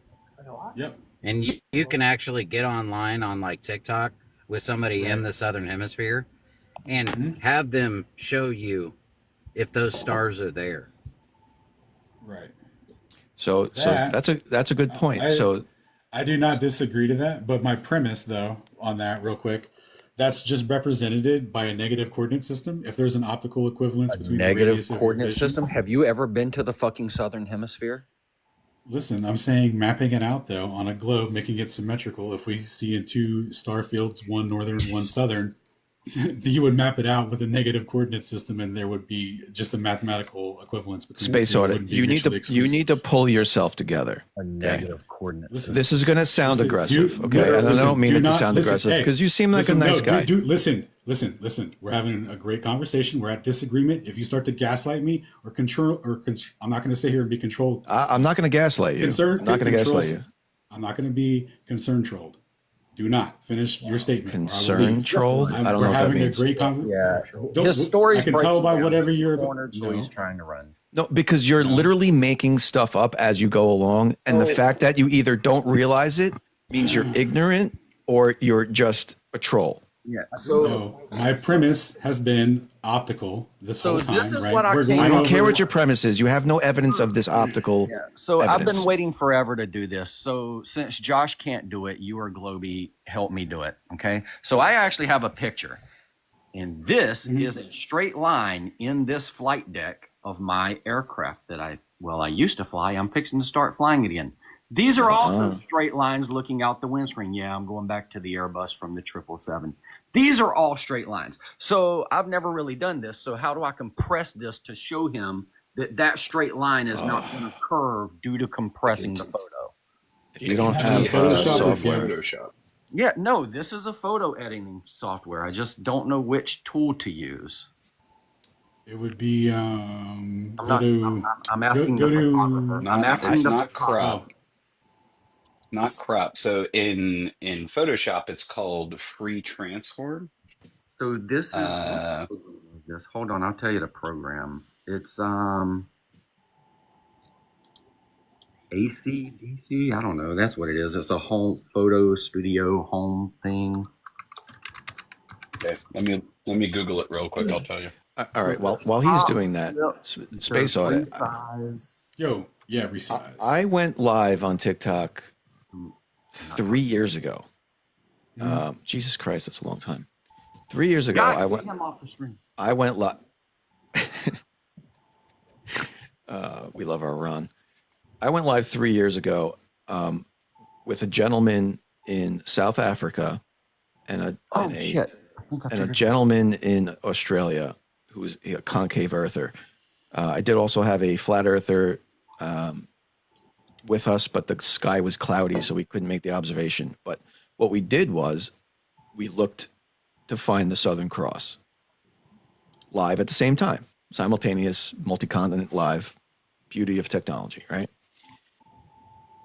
They both found the Southern Cross in the sky, held up compasses to the screen to find directions. Both of them were looking south-southwest. Now, this is all full uncut on my YouTube. The live is fully up there, uncut. So picture your flat Earth, right? From Australia and from South Africa, they're looking in completely opposite directions, but looking at the same star. Okay? I figured it out. So that's just literally impossible. I know you're going to invoke some crazy globe vision because you've already done it a few times. But refraction doesn't work that way. Refraction doesn't send stars 180 degrees around the Earth. Doesn't work that What's way. the title of the video? No, I'm not claiming that. From my understanding, I've never seen anyone do that before. Like, what's your title of the video? He's got it figured out. So you agree all of these are straight lines, right? Including the bottom half of my glare shield. You agree that's straight? I'll grant you the benefit of the doubt there. Yeah, sure. Well, I would hope that's a fucking straight line. I look at it multiple times a day. It looks pretty straight. Okay. And you say that if you resize or you compress it, that a straight line will then become curved. Yep. Okay, so let's do this. I'm going to take this down to point. Whoa, that's too much. Way too much. Let's do this. I'm going to screen this down to 1 inch. Why are those lines still all straight? And I just compressed this photo. When you compressed it or resized it, did you check the box to preserve or not preserve the aspect ratio? No, I forget which one it did. is. I unchecked preserve it. So it is now 1 inch by 2.28 inches. And if I cancel it, I'll show you what it started out as. So let's go back. There it is. Let's go to resize. And there's what it started out as, 3.41 to 2.28. Okay? Yeah. Yeah. So if I go preserve the aspect ratio, it just crops the image. Yeah, it just crops the image. Right. So okay. Yeah. I forgot which one. This. Yeah. I'm going to cancel this. I'm actually going to make this 3. Let's make that 3 so it's a little bigger. And then we'll change this to a 1. And all of those lines are still straight, even though they're compressed. Cool. Can you take a picture right now of your phone, like with your phone, and send that to me, and then send me a screenshot of that as well? No, I'm not sending you. I'm not sending you any of my photos. No, these are my photos, and I don't send them to people. Okay. The reason being is because people. That's his choice. The reason being is because they're my aviation related photos that someday I may decide to sell, and I don't like people in your crowd that have stolen my photos and misrepresented them. Oh, if you want, you could block out a bunch of stuff or whatever, and just like keep the relevant portion for the lines that you want me to see. I would much appreciate it. What don't you understand? I don't share out my photos, especially with people from the Flat Earth group. Okay, understood. Yeah. So here's another one we're gonna do. Right. See this photo? Mm-hmm. Yeah. Do you see how that horizon line is curving from 38,000 feet flying west towards the setting sun? By the way, the moon is up here. And if I zoom in close enough to the, oh shit, wrong one. If I zoom in close enough to the moon, whoop, no, wrong. You can actually see that the moon is half shadow, half lit. And the lit side is ironically facing right where the sun set. Below the It Earth. does line up sometimes. It always lines up. The moon's not just etherically displaced. It doesn't always line up. Look up the moon terminator illusion. It doesn't always line up. The lit side of the moon is always towards the sun. Yes, always. Not always. Look up the moon terminator line illusion. Always. Hold on. The lit side of the sun, of the moon, is always towards the sun. So let's do this. I'm going to compress this image, and we're going to see the difference between an image that already has a curved line versus one that actually had straight lines. So let's do resize. I want to preserve, not preserve. I want to go to this. I'm going to make it 2 inches tall, and I'm going to make it 1. And look what happened to that fucking line. It actually got more curved. You can do these compressions over at, Yeah. if you want. It's very easy. You go over to globevision.org/FE. And here's the other one I'll compress that for you. Here's the one I really like people to explain to me is in this picture, this is looking out of my windscreen at the sun setting. This is the sun right here, right? This is a false horizon created by the forest fires that were out in California a few years back, blowing all the smoke over Arizona, Nevada, and New Mexico. But my line of sight is actually right about there. So how is the setting sun below my line of sight when I'm at 30 to 38,000 feet-ish? How does the sun go below my line of sight when literally 5 hours ago I was looking straight up at it? You talking about that? You're saying that little dot's the sun below the horizon? No, it's not below the horizon. It's sitting right on the horizon. The horizon's down here, my dude. Yeah. That's an optical illusion, dude. That's the same thing as when flat earthers say the sun is in the clouds, that it's in between the clouds. Wait. Yeah. So what optical illusion is making the sun that should be above me be way down below me? Perspective. That's my premise. Jesus Christ, fucking perspective. Dude, I'm at almost 40,000 feet. 4 hours ago, Does perspective magically stop working, or can you still do cell nav in a plane at 40,000 feet using your radius of vision, brother? Listen, where does perspective say the vanishing point is at? I don't know. It's at your line. It's at your line of sight. So if the tip of that pin is where my line of sight is at, how does the sun go below it? It's an optical illusion. Jesus fucking Christ. Globe vision. No, so audits. Dude. You are insufferable, making, my dude. Hold on, audits. I was going to say perspective. He's making the same argument that the sun is between the clouds. Audit. I'm trying to agree to an extent, but explain this. Perspective. The Earth is round. Yeah. Perspective can make things appear lower. However, what JT is pointing out is that the sun would physically have to be above him. No amount of perspective will get it below his eye level. At best, theta could reach close to 0. It'll never actually hit it because it's physically above him. So no illusion would make it appear below. Do you understand? Sorry, I didn't mean to cut you off. Go ahead. Sorry. That was all. There's no illusion that could make it appear below. Okay, so do you understand that what is being seen in the clouds right there isn't there? That's not a real thing.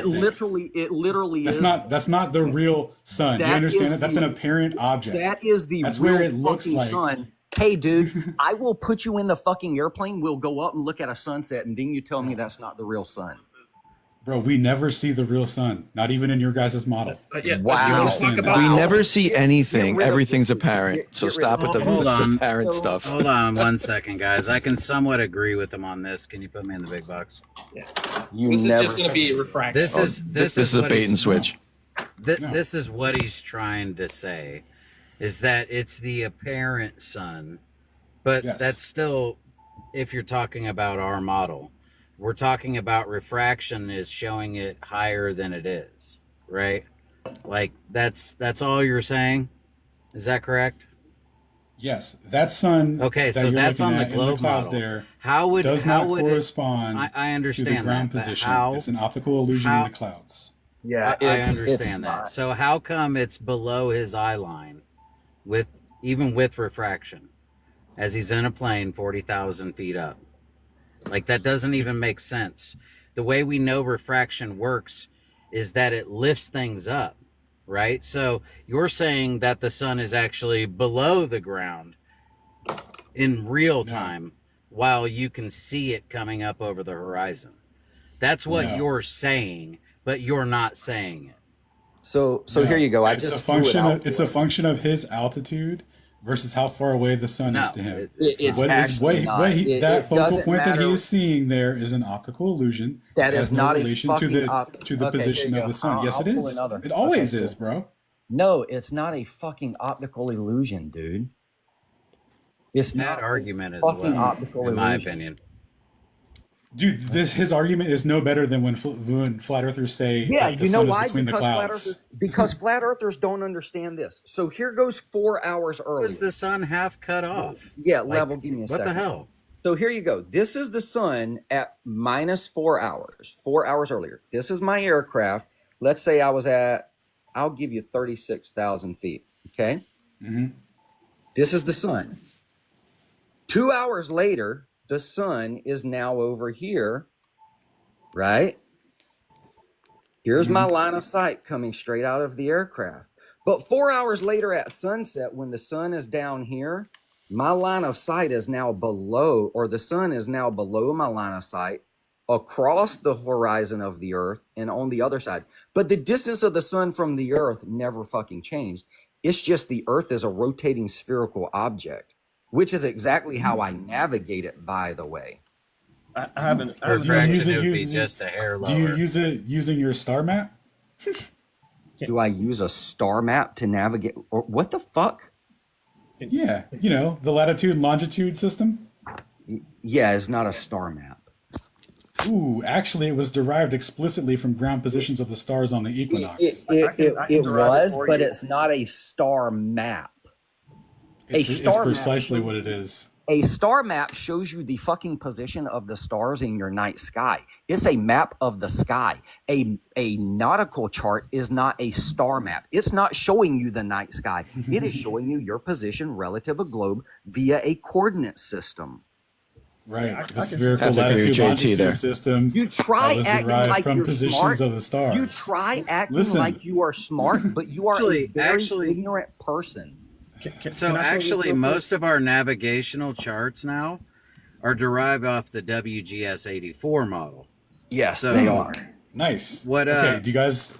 Oh, well, nice. Listen, You say nice, Yes. but that's a projection off of a globe. What are you talking about? Nice. Guys, Okay. audit. Hold on. Nava has been waiting patiently. He has this thing. I just wanted to let him show it. He's been waiting for a while now. Yeah, it's just real quick. I mean, it just shows kind of what JT was already showing. So this basically shows, like, after the sun is set, you can see the light reflecting off the clouds. And so basically, like in JT's case, he would be above the clouds here, and he can still have a line of sight through the clouds to actually see the sun, even though the sun had already set for the observers at the ground level.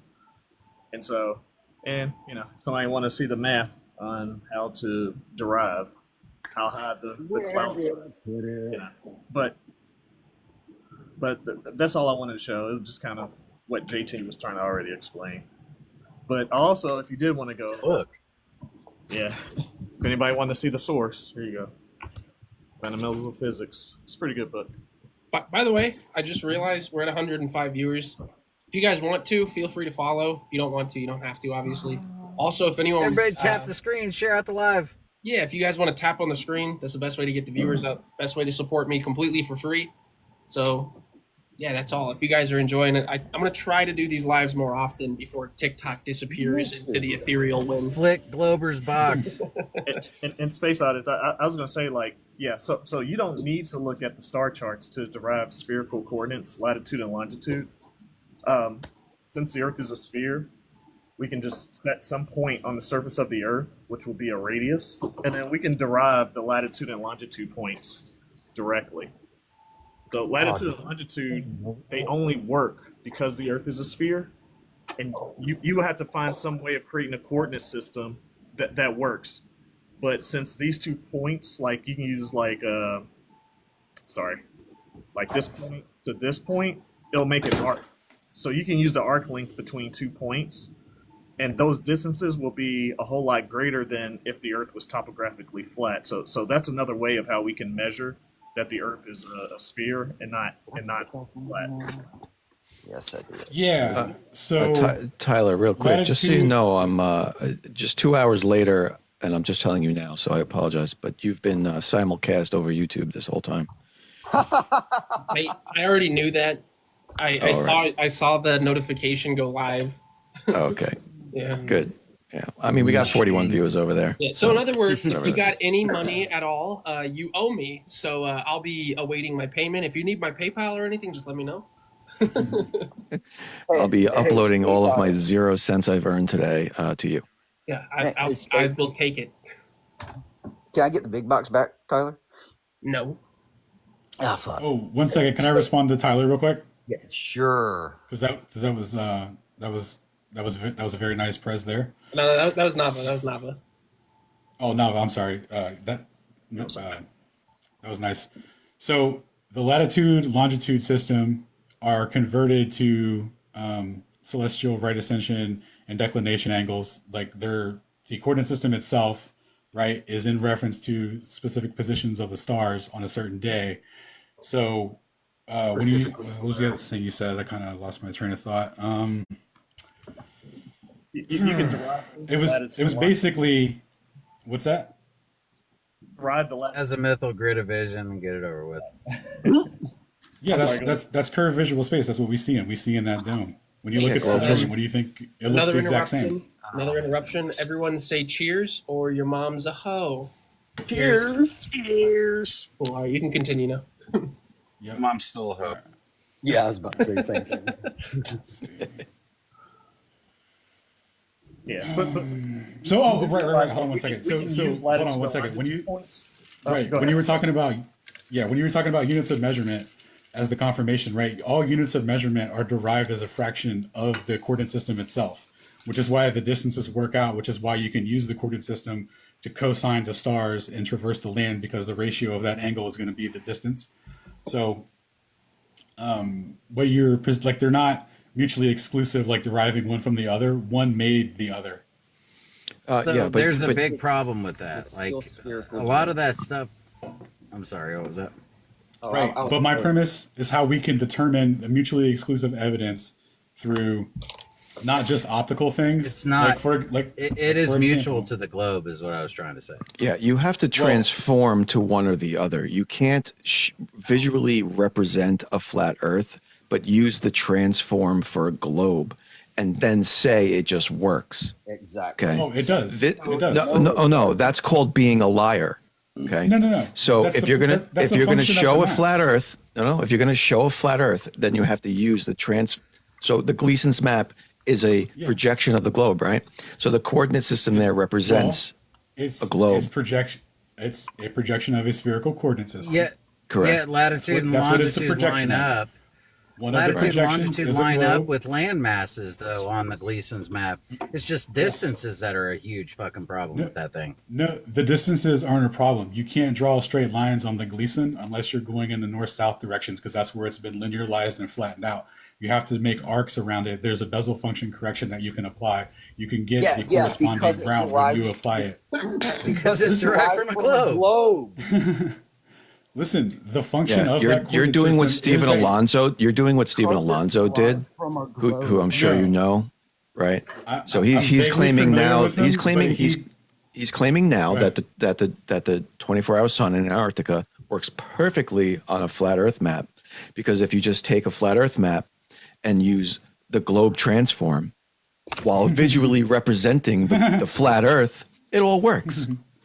Okay, so here's a big misunderstanding in the flat Earth community. He's that I'm you're gonna clear Yes, this he's up the right one now. that stole Walker. Come to your Him, conclusion. Now 1 he second. knows more than all him the and rest. Shane, who were Listen. up here before, I don't know where Shane went. Is he still Listen.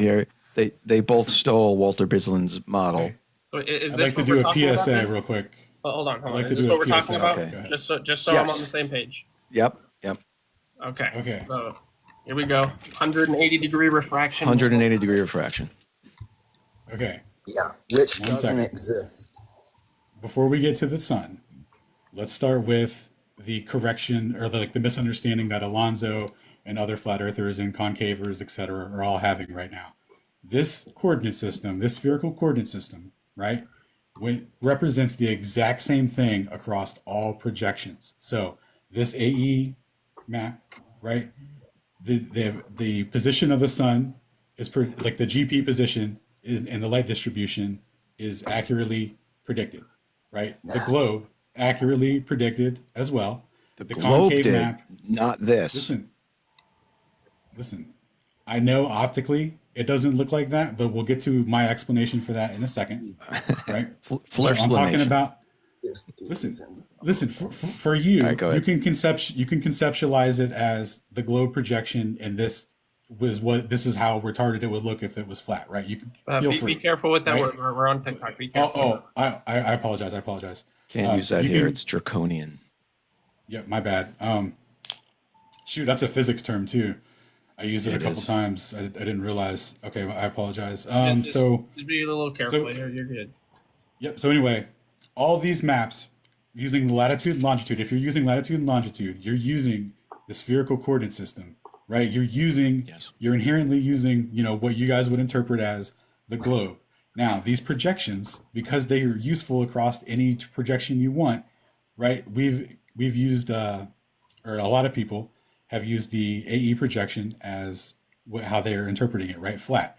Now, my claim is that there is a way to determine mutually exclusively without using optical references, with actually using planes and radar systems, which I have an example of, to determine the mutually exclusive evidence, right? Because this coordinate system Say projected on radar? a globe, yes, this coordinate system, I This coordinate perked up system- also. hold on, this coordinate system, if physical Earth curvature is what's causing the shadows, like you guys say, and all these things, and then there has to be 8 inches per mile square of curvature, right? There has to be physical Earth curvature out there somewhere. Anything else but radar right now? Nice. Well, we can get to that. Have you guys heard of Battle of the Beams?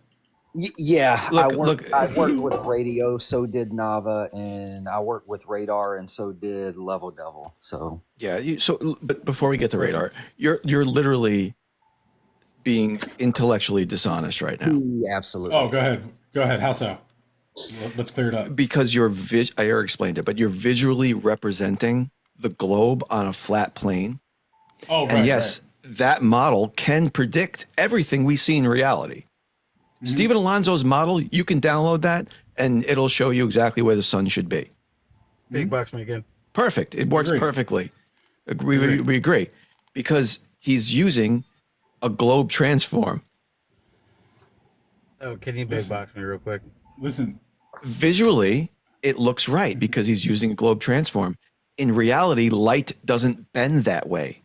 So you have to put those coordinates back onto a globe. You can't use the globe coordinates on a flat plane. Yeah, light doesn't. It's just not how it works. It's called lying. It's called being a deceiver. And if you click on the About section on this Flat Earth University, he talks about the goddamn globe. He says his university has a global footprint. I did want to say it's- one more it's thing hilarious. about this picture before we move on too far. Well, I wanted to At show the it. very bottom of this picture, you can see Antarctica, by the way. Yeah, you can. Nice. Cool. So All right. here's a question: if the Earth is flat, right? Mm-hmm. Yeah. So can I get the box, Tyler? Yeah. Care to guess what this is?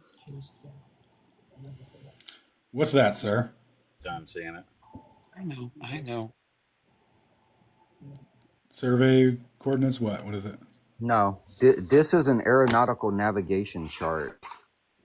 Okay. See, right there.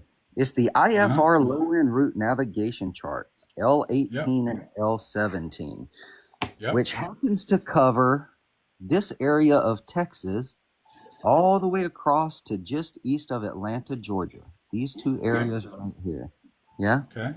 With you so far? What model did they use to make these charts? This chart. Ooh, probably the latitude and longitude system would be my guess. Yeah. So W. if we look down here in miscellaneous, it uses the 1984 WGS 84 model, which is a spherical Earth model.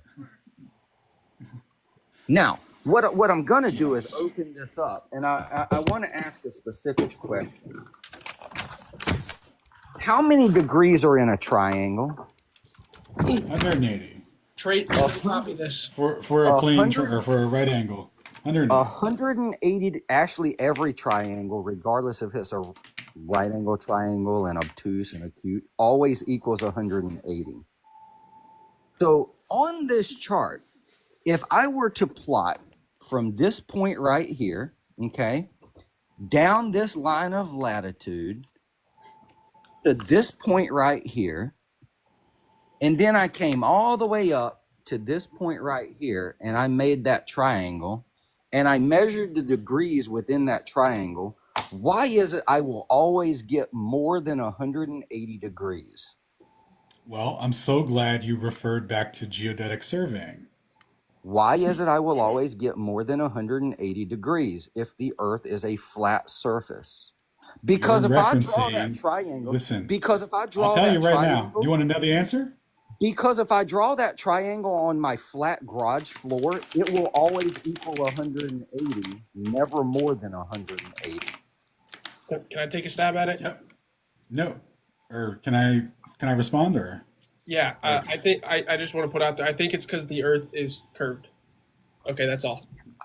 Nice. Okay, so earlier in the null hypothesis, I thought we all kind of understood that we were looking for mutually exclusive evidence of measurements of curvature that were independent of the position of celestial bodies.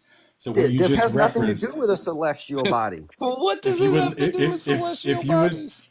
if you would let me finish, please, I will tie it together because what you referenced in the GSW 86 is defined by it's a geoidal model to be specific, and the geoidal model is a gravitational potential correction model that corresponds to why the positions of stars aren't where they would expect it to be when they do a cosine to the This is stars to try the and complete a WGS triangle of. 84 model, though, not 86. So why are you I, referencing a different model?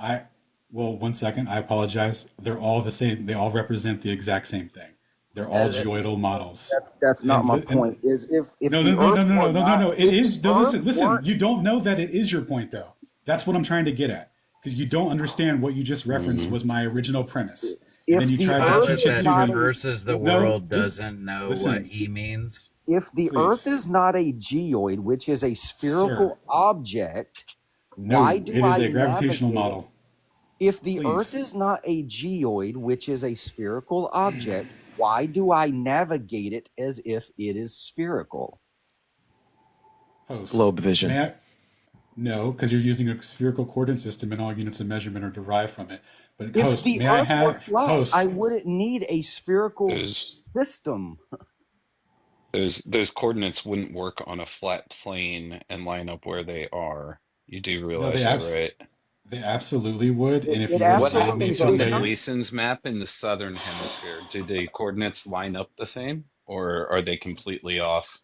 Do the lines of No, longitude, as you get further south, diverge? they all represent the same thing if you use the map correctly. That's what I'm No, trying to tell you guys. so the Gleason's map, they Yes. diverge. In reality, they converge, right? Those are two directly opposing things. Converging and listen, diverging guys. are directly opposite. You would have differing predictions using both models, right? Not to mention, do you guys have a pen and paper? Not to mention, I have a globe. I do not own one. No. I have a globe from 1683 in my spare bedroom. Mm-hmm. Yes. Me, I'm did you know special. that? Did you know that? Does it have latitude and longitude lines on it? Yeah, it does. Did you know that? Did you know that that's the positions of the stars? So, I don't give a shit about the stars. We're talking about position what we're of the standing on.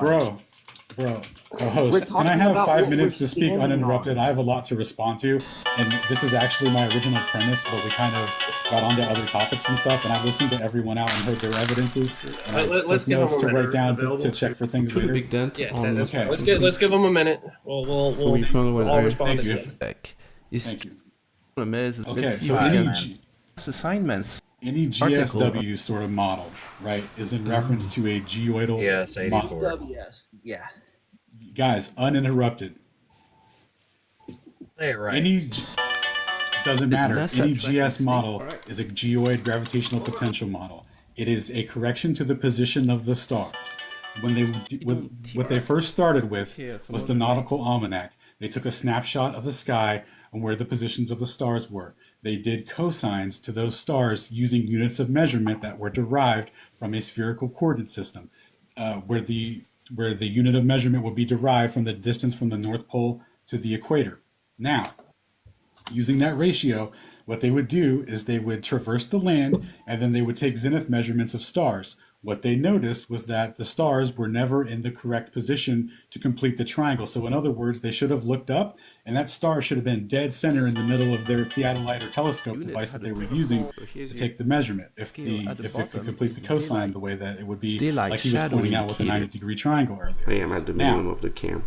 The starlight is always And apparent. once you do that, well, everything falls into place. Which we found out later through Airy's experiment using water to slow down the incoming starlight. All right, but again, this is a deflection from the idealized position. The stars are apparent. There may not be an idealized position that you can cosine to like that, but the GP position corresponds roughly, close enough, right? So these deviations are in fractions of arc seconds, right?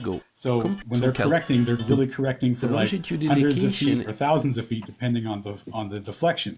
Now, that's how they came up with the ellipsoid model, right? The first iteration run. You can find this information out from the. You said all this already tonight, dude. Buddy.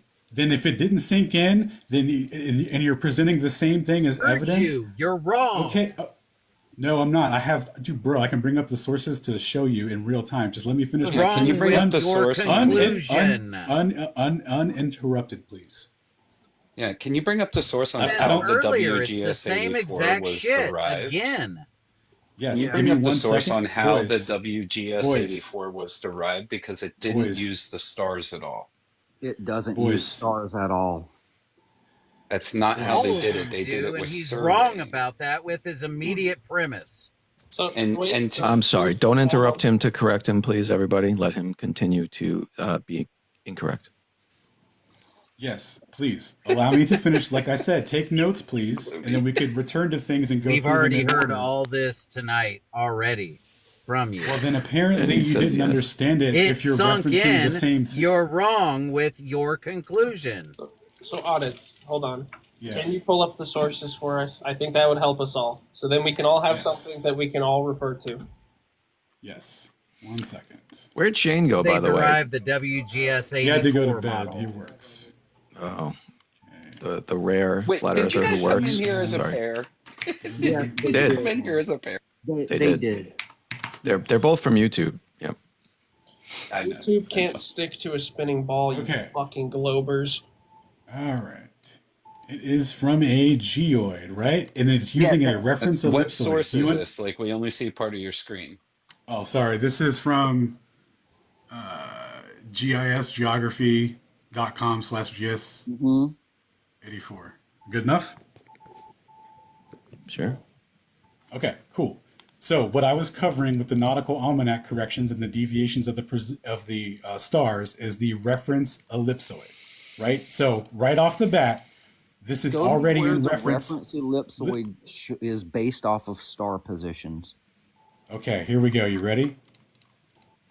We're going to go to cell nav. 1 second. Cell nav. Could never read under pressure. Cell nav. And then we're going to go to the explanatory. So this is called 1961. This is the Great Britain Nautical Almanac. This is the explanatory supplement to the Astronomical Ephemeris. Almanac. I asked about the WGS-84 model being based off of star positions. Buddy, right here, we've already hit star positions. That reference. Show me where it says in that document that the WGS-84 model is based off of star positions. Host, can I listen? I think it's fair to answer the first question that we've. This is the first question. Exactly, and I've answered it right here specifically. I don't think the you answered. reference. Back your camera up a bit. Sorry. The reference ellipsoid right here. We've already hit stars. It consists of a standard ellipsoid and a standard coordinate system of altitude and a geoid. You're claiming if it's an ellipsoid model, they have to use stars. But if you simply look up, but if you simply Google how was the WGS-84 model derived, it will show you that they did not use stars at all. My man, if I could finish my premise. Well, I'm literally trying to explain this to you because is to look up you can't how if you keep the interrupting me. WGS-84 model was derived. Brother, that's I not did, good enough. I did it and it already proved my point. All it You says is it understand? consists of a reference ellipsoid. Show us. I the know. Talking for reference GPS ellipsoid. too, dude. And I'm showing you what the reference ellipsoid is to Just begin because it with. says ellipsoid doesn't mean you have to get that from the stars, No, right? bro. Show me Yes, where it it's a says. specific model. Yes, you have to get it from the stars. That's what I'm trying to tell you guys. Why do you Show have You to keep get Average it from interrupting the Glober, me. can stars? you We pull it can't. up since he doesn't want to? The Because simple that's I wish question: I wish I Where could turn on my does camera. I would. where does it say the reference ellipsoid used in the WGS 84 Come model back in. came from using star positions? Yeah, I'm I trying tried to that. It explain didn't to work. you what the reference ellipsoid is, but you will not let me Go, finish. And it's yeah, but extremely you're going frustrating to to a communicate complete. because that is the No, answer. because you're I'm going to a going to, completely different thing. You're because I'm going trying to to a show you completely what the different reference thing. ellipsoid was Wait, derived from, hold on, bro. guys. Wait, let him present what he has. I have my thing pulled up already. We can. Okay, show us the reference ellipsoid then. Right? He's been chill, even if he's not necessarily answering. He's been at least chill. We got to give him that. Listen, the reference ellipsoid comes from the explanatory supplement of the ephemeris. This is the story that the British Crown put out when people were asking how they got the corrections for the Nautical Almanac. And what we're going to see here is the collection. Second.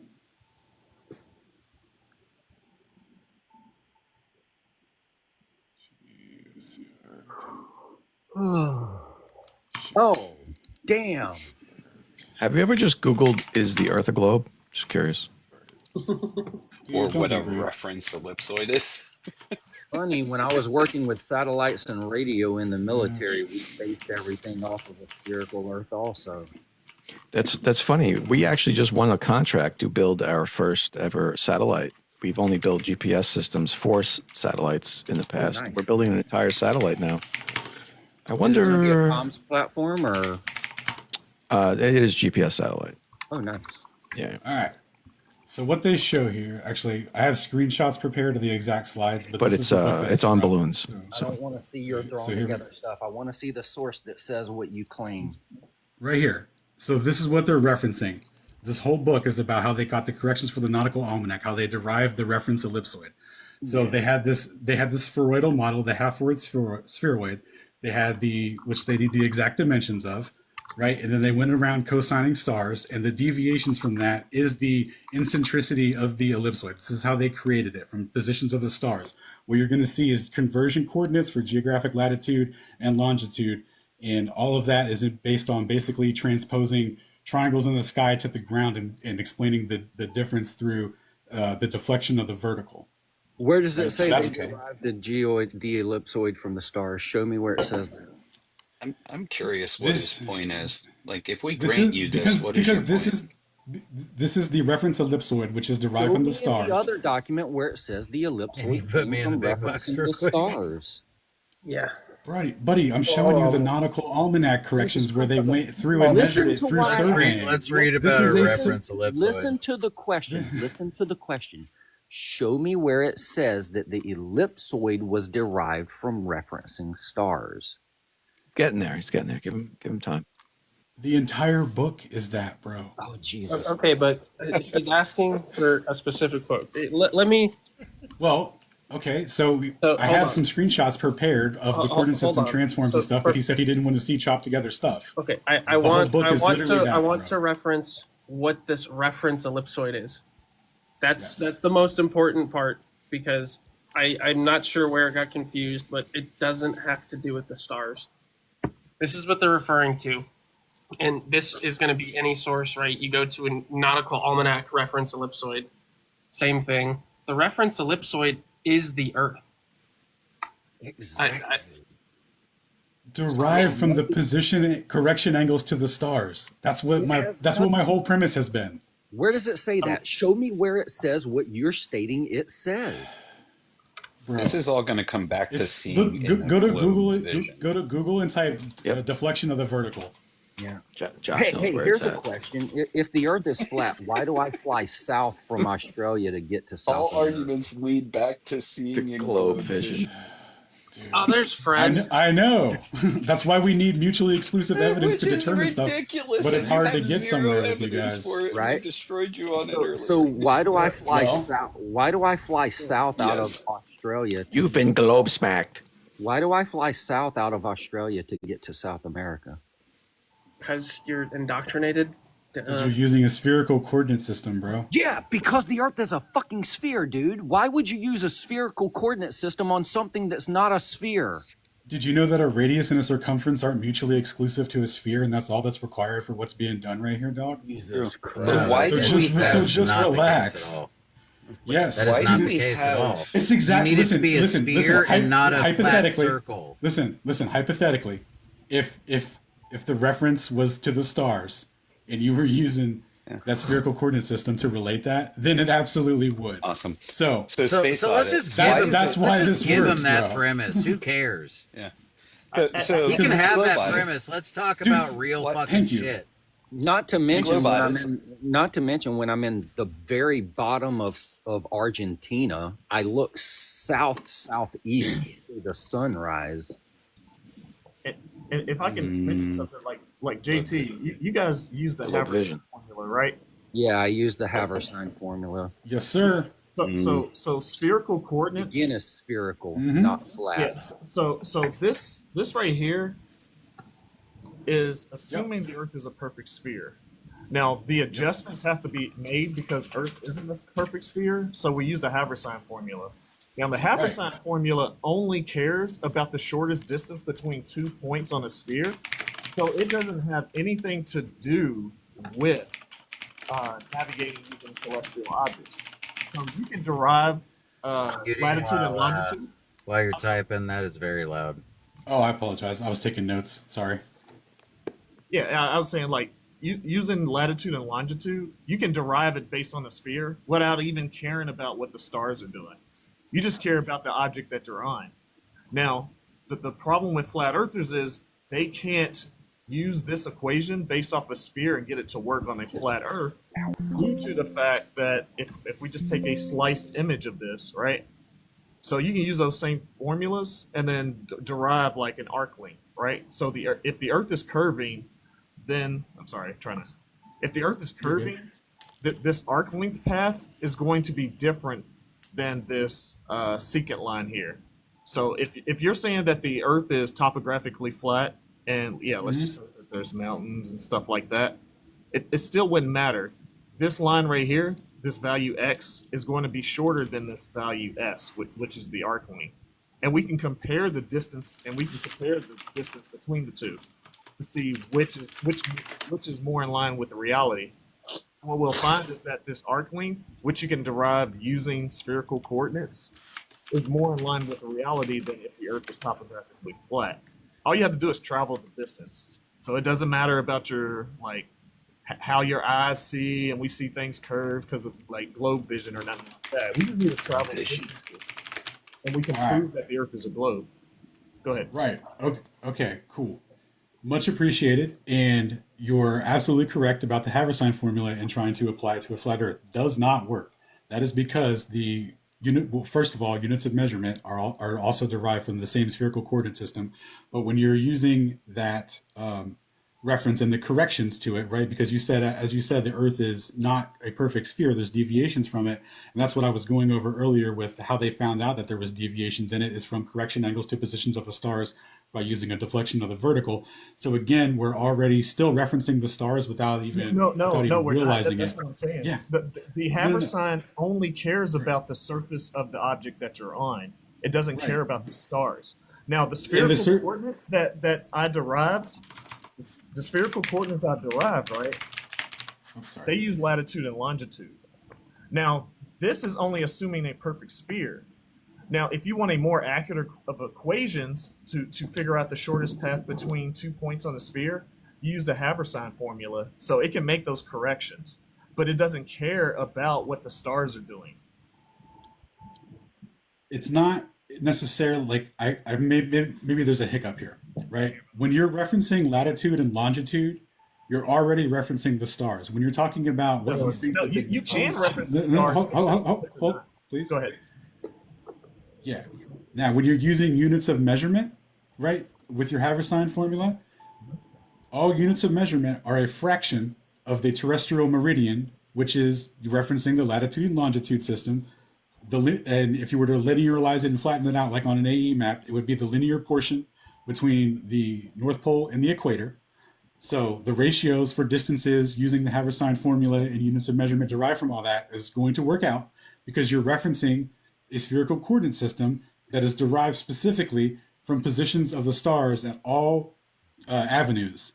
Like even flatter globe, like And even we if it is a can't tell globe. the positions of stars because of globe vision, right? Is that where this is headed? Can we just cut to the chase Yeah, on like, this and what's just the say it's point? globe vision? By the way, I just want to put it out there. This is the 10-minute warning. I'm going to be ending this here soon. Fucking A. All right. Someone else Dude, can take it over if they want. I can throw everyone over there. By the way, everyone watching, if you haven't already, if you want to see more lives like this, I'll be trying to do them more. So you can You know, follow. Tyler, I remember when you weren't a sissy. I mean, I haven't worked. Don't we all? No. Also, Can you throw not, me in the big box? Unless you're a flat earther. also, not to mention the distance from New York City to Singapore is way longer than the distance from Sydney to Santiago, Chile. Tyler. Are you measuring go with it the using more latitude obscure and type longitudes?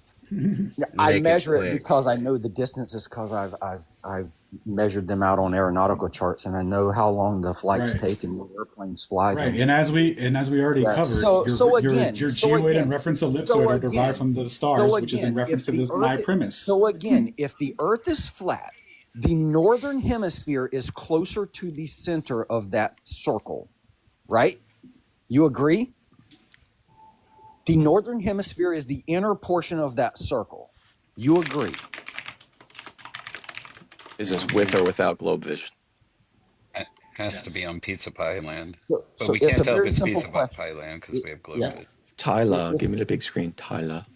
It's very simple. If the Earth is flat in a disk, the inner portion, being the northern hemisphere, Yes. would be shorter distances than the outer portions, which would be the southern hemisphere. Agreed.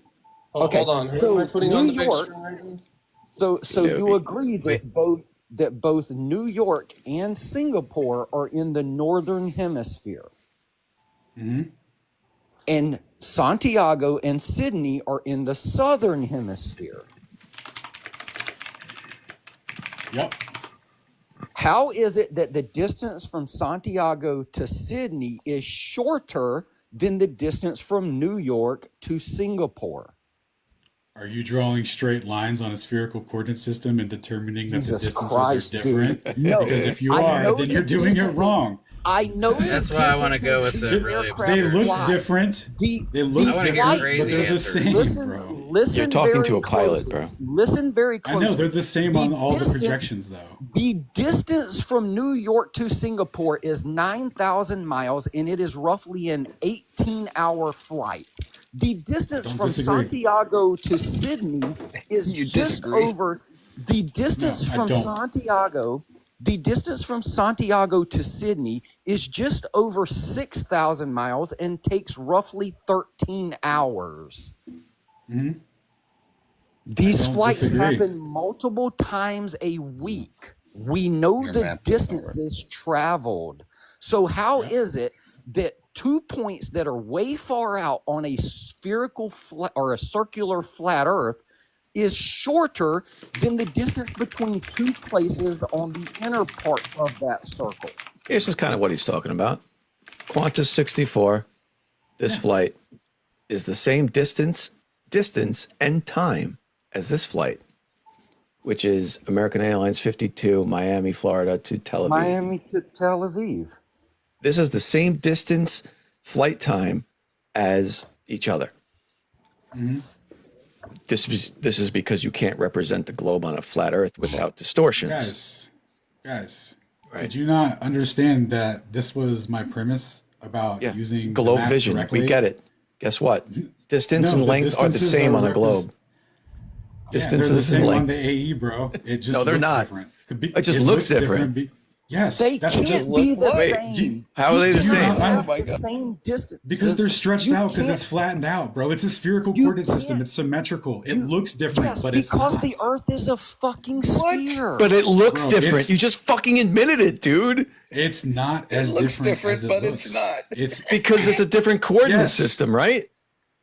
No, it's this coordinate system represents the same thing, right? It represents the same thing. It looks the distances What, look what different he's trying under to different. say, what he's trying The to say distances is look. everything. Don't What he's listen. trying Let to me say let me is tell every me. hemisphere Let him lies. tell us what he. Why don't you let? Yeah. Why don't I tell you what I'm trying to say? What I'm trying to say. He said it is like that 10 times. It He's looks doing the Stephen like it's Alonso Jurassic. thing. It looks like it's Jurassic. Dude, that's just a function of the projection. You denying it. He also says my gyro changes precession with altitude, but that's not true either. So Are you You talking can say about an this- inertial navigation system output or what? Or are you talking about a mechanical gyro? anyone, it can be the Gets INS the system, crazy it can shit. be the heading reference system, it can be any of them. I have multiple gyros. So aircraft, specifically and they all with the precess at INS, They I all got you. precess at the same rate regardless of my altitude. So with respect to the inertial navigation system being a ring laser gyro, they uses a Kalman filter, Are which they? will correct. Are you sure it it's will a ring correct- laser gyro? or a fiber optic? Are you Yeah, sure? if it's an INS, Are you sure? yeah. Oh, how If it's what was the what type of gyro did we use in a 1962 model Boeing 707? Well, I was about to give two examples, starting with the inertial navigation system, and I said if you're using the an INS, the INS, they didn't always use ring laser gyros. Oh, I apologize. Okay. Well, I didn't realize that. I didn't realize that terminology was all inclusive to, or not inclusive to ring lasers and fiber optics. Hold on. You're letting INS and JT. You're inertial letting him. navigation. You're letting him gish gallop. You're letting him gish gallop. We're coming to clarification. Yeah. So that model does not match this model. Okay. Same length, same distance on a globe because it's symmetrical. Okay. Yeah. Saying it just works here because of a transform is intellectually dishonest. It's the purpose of the coordinate system and why all of the projections represent the same thing. No, So we you can need to move on show from the point this. that we disagree. You need to show this and use this math to make this work. Do not transform it back into a globe to make your math work. You're using globe math to make your flat Earth work is the problem. Yeah, you're looking at a visual distortion and equating that to a much greater distance. And we're looking at a realizing that flat it's a- globe. You can't use How this. is this a visual distortion? Hold on. If you say that we're looking at a flat globe, then you must realize that they're the same. If you're using the coordinate system, that's the purpose of the lat long. Audit. Why do you need a projection of a flat object? The coordinate system that was made is It's spherical, your coordinate right? system. Use your coordinate system. The flat Earth coordinate system. Listen, if there's two hemispheres of star fields, right, the northern and the southern, and you map them together, No such thing on a flat Earth. Yeah, you can't have two hemispheres of stars Stop on a invoking flat Earth. the freaking globe and use your model, your map, your math. Bro. Yeah. It's extremely difficult to communicate when you interrupt me as I'm making my point. If you want to see divergent star fields, do the Gamble for perspective. so long. You say But the it same doesn't- things over and over and over. Because my point isn't being understood if you guys keep referencing the same Being thing. understood, you're just wrong. Okay, your flat map has two hemispheres of Bro, stars. We one get it. second. Okay, so Before go we on. continue with, Do before you we think continue, saying it over and one over and second. over is Going going to down in make us complex way understand due to the more? cam We get correction. your point, The but black and it's white just scale at the wrong. bottom is the daylight. Please explain why the Before we Suez continue, spacecraft used then on the this left, navigation the computer, this latitude mechanical also navigation calculated by computer. a cam. Listen, my man. To the Before right, we Can you explain the this for me, please? counter is the I will. orbit counter. Before we continue, You will. What a Okay. beautiful As that guy representation says, of space. you're wrong. You're wrong. He told me to bring up the WGS. Here is another view from a and different the angle. reference ellipsoid not derived was, from which was stars. But the, which was and my then, premise and then was Glover included showed in it, you and that he- the and he reference freaked out. We have one more ellipsoid thing to is a repair, globe. the landing point It was a indication, W- which to makes be Name clear, some the positions of the WGS stars, 84. bro. Which was my No, point. the We'll get that going in the WGS84 next Just was going a direct- backwards in the conversation, though. Yeah. Can we just move Because you was a haven't forward, gone please? forward. It I'm was a trying, direct but measurement. I am It trying was a to move direct forward. But space this out. guy's asking me why distances look Jude different also on the same calculated by thing that cam. represents the same thing. So Oh, it's kind no, of hard. Because That's they not have what to I go asked. on the flat map. That's not what I Yeah. asked. Now we can get to your. right, Now the we can get to your digital other counter question. What was is it again, the please? orbit Hold counter. on. It's What been 10 a minutes. beautiful Does somebody else want to representation start a of live? I will spaceflight. gladly tell everyone to go hop over there so you guys can continue Here the is another conversation. view from a different angle. Just We've plug been your going phone for a in hot and go to minute. sleep, Tyler. We've been going for a hot The minute. I'm globe ready to now bounce works out. beautifully, but we have one more thing to repair, the landing point I gotta indication, finish this which PowerPoint makes and go use teach of kids the about electronic I'm done relay anyway. board. If anyone Hopefully, would we'll like get to that get their going in closing the next thoughts, episode. I'll stick around for See that. you Go then. ahead. Nah, fuck that. Yeah, Um, Earth is a globe. That's the closing thought. Yeah, I don't know. If you I'll could, just go with the classic. Got a lighter flare fight, guys. I don't know. Globe goggles. All right, cool. I'll stick around if you can show me on your map, using your math in which the meridians diverge. Don't transform it back into a globe. Use your math to predict anything occurring in reality. I'll stick around if you can show me that. It doesn't need transformed in the globe to a globe. It already represents the spherical coordinate system. It just looks more distorted than it is. That was my starting And if you premise. get this guy on this on another live, he's just but- gonna but- repeat this shit again. But average that glober, spherical much coordinate I'm the appreciated bouncer. for the Hey, I'm much the bouncer. appreciated for Everyone the get the space. fuck out. I'm the bouncer. Everyone get out. Hey, but I Thanks, just bro. want to Much pose this appreciated. really quick. I just want to say this. The WGS-84 model was developed from the Navy's navigational satellite system. Had nothing to do with stars. Yeah, It Exactly. was developed from simple. Did it use latitude and longitudes in there? Then It it's was using the developed- stars, my it was dude. developed- I'm sorry, it but was- you're Whatever. locked Have a in. good one, Glober. It was Bye. developed from the Lads. NNSS system. Fucking Sure makes me uncomfortable. No, it doesn't. Makes you happy. Fucking pointless. I want The him to one big point spoon. over and over. No, So- that was a very productive live. I'm glad we got back to where we started. That I almost forgot. Goggles. It's almost like we used a spherical coordinate system and ended up right where we started. Man, we circumnavigated that conversation. All right. Well, everyone who's here, follow everyone on the panel. Don't be a bot. Don't be a flat earther. Follow the people who will tell you that it's not flat. Yeah, that's great advice right there. You're welcome. They'll tell you stuff you probably already know. Yeah, exactly. Remember, use your globe vision. I love how, so he clearly thought he was going to come to TikTok and find some morons. Yeah, he did. He hasn't found Fred yet. Dude, he'll probably wow and amaze Fred. Oh, he's going to be Fred's Go in there and argue Messiah. flat and level. That So T-shirt needed some bleach.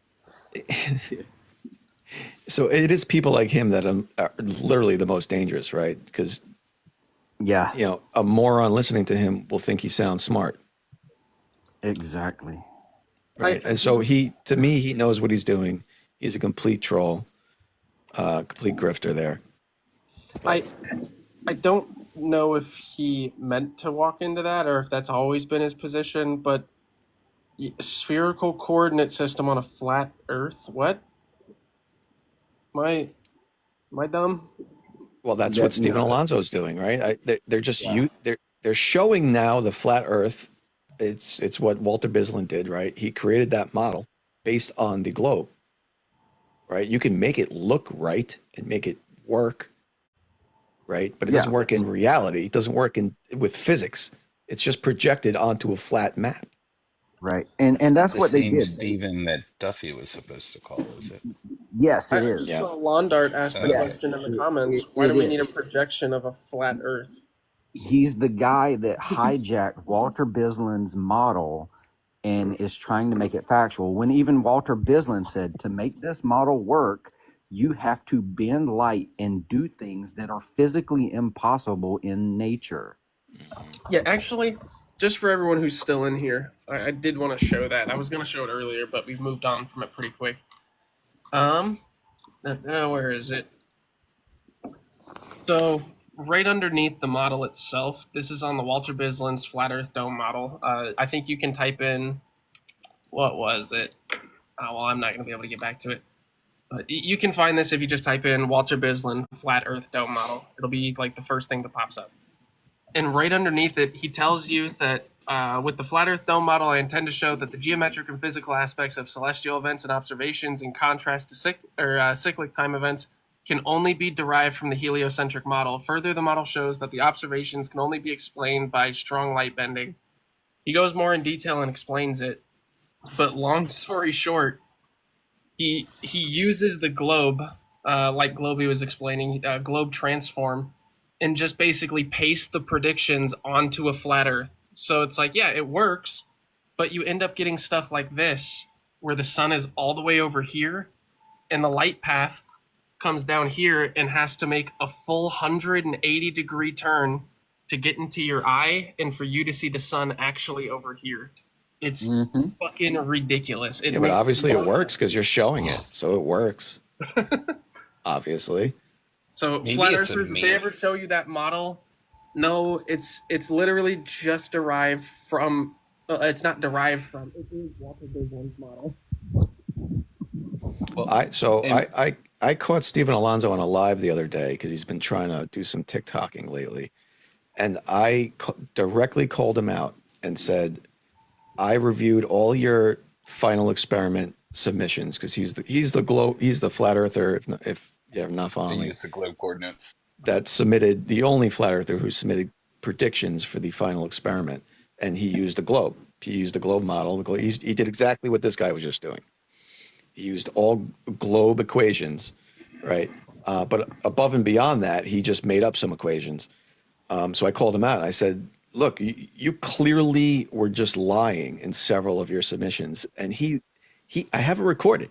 He responded to me in his live and said, yeah, look, the only ones you could have said I was lying in were the first and third ones.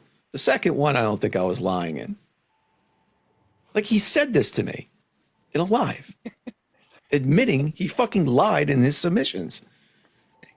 Well, you gotta be a truth seeker to flirt. To lie? Could be a truth seeker to lie. I like that. It rolls off the tongue. That is nice. That maybe that should be the new thing. Instead of gotta lie to flirt, you gotta be a truth seeker to lie. Gotta be a truth seeker to lie. I was doing that for a while. I was making like really long sayings that just sucked. That might be the best way to do it because that's hilarious. Just like a really long acronym that doesn't roll off the tongue at all. It's like If you're a flat earther, you definitely have to be a liar.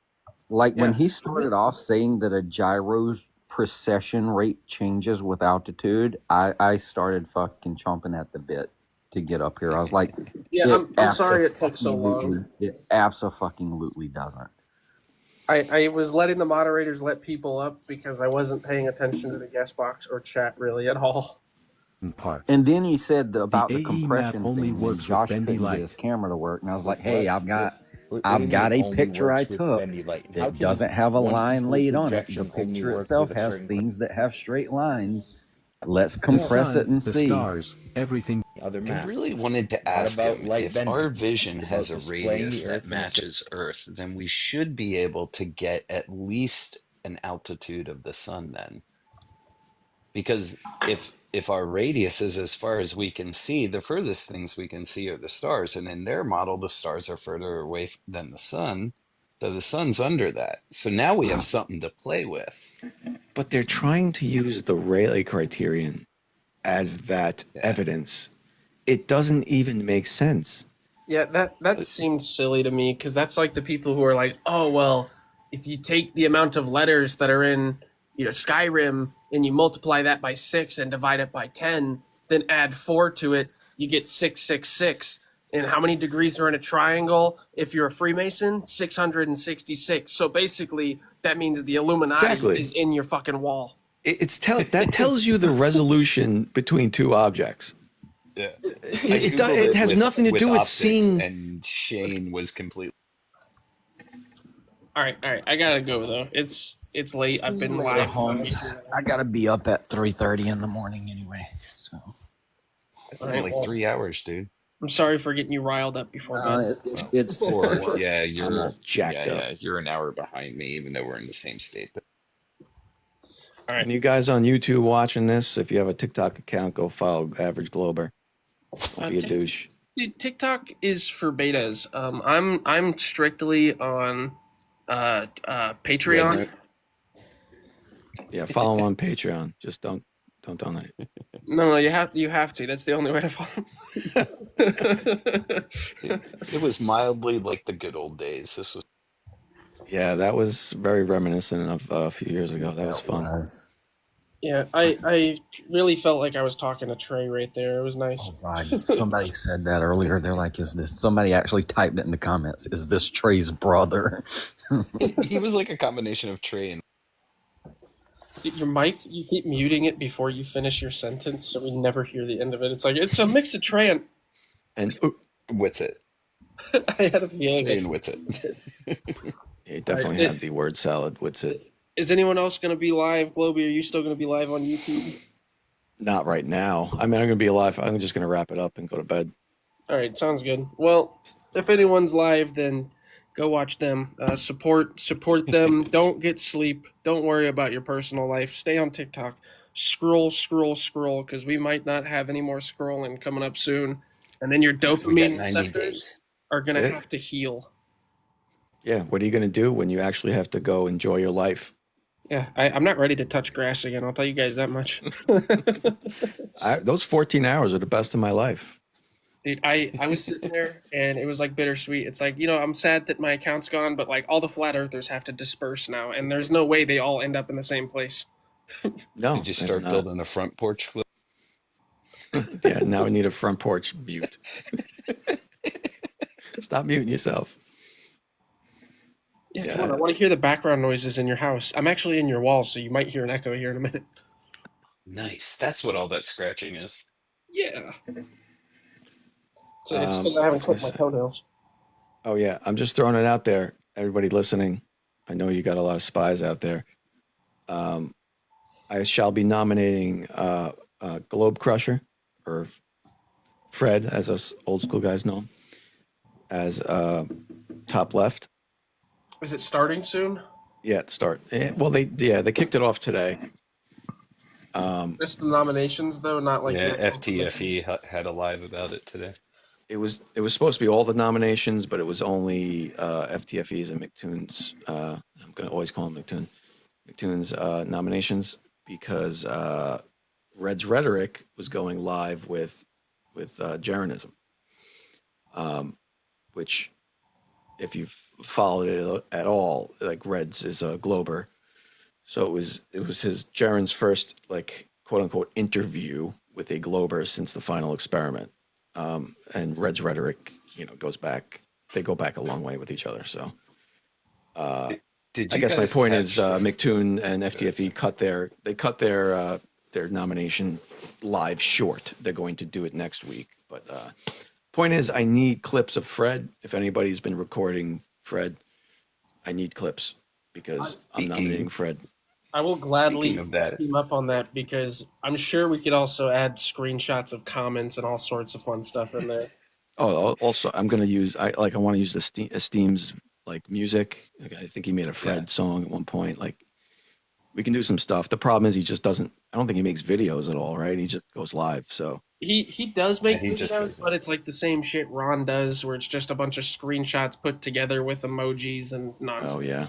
Yeah, that's not very useful. Did you guys catch the live with Fred yesterday when I dropped the vertical versus flat bomb, and then they went on a mod muting spree just of the flurfs? Wrecker, if you go to Wrecker's page, he has that video clipped. So you can just go to Wrecker, and I think it's his either second, it was the first video that wasn't pinned, put it that way. He has one pinned video, and earlier today it was the one after that. But it's like a good half hour of that. I gotta go. The earth is flat, guys. I'm sorry, I've been lying. It's flat. I went outside, I went to the beach, I looked at it, and I was like, looks flat, and as far as I'm concerned, that's good enough for me. Tyler's panicking. He's gotta go. He's gotta go nappy. Nighty. Home Depot is calling. I don't work at Home Depot anymore. I sell pool stuff now. Jeez. Speaking of pool stuff, if you guys ever eat too much Taco Bell and you're about to explode, you can just call it dropping Drano off at the pool. Then you have to have like a weird neck beard with no. Yeah, that's where I'll end the.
Right. Sorry about that.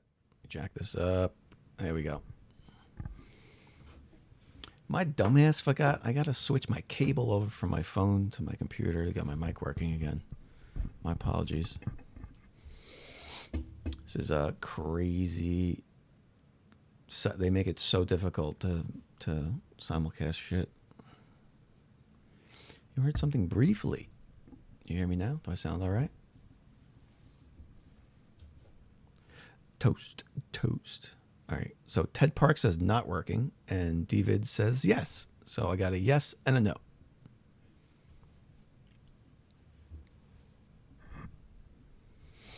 Thank you. Appreciate the Thundercats love. Supposedly they're coming out with a live action Thundercats. The director who made Godzilla vs. Kong is apparently making a live action. We'll see how that works out. I'm keeping expectations low.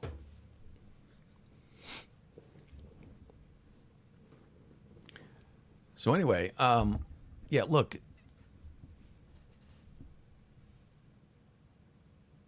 I'm currently sending out flyers to all flat earthers who want to do a debate, one-on-one debate on this platform specifically.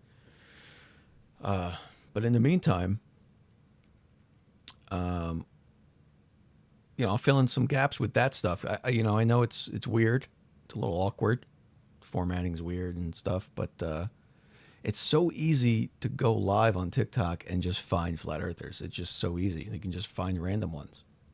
So it just, it's an easy default just to jump into and fill some space while we're waiting for, formal debates. So hopefully it's at least entertaining in the meantime. I think it is. I mean, look, if nothing else, it's a little different for you guys, I would think, right? Especially you guys who don't venture off into those other platforms and just hang around on YouTube. It's a whole new experience over there, because you got guys coming in and out. You kick them, you can let new ones in. Boom, boom. You have no idea who you're letting in. Like tonight, and it's not my live. I can't go live on my TikTok.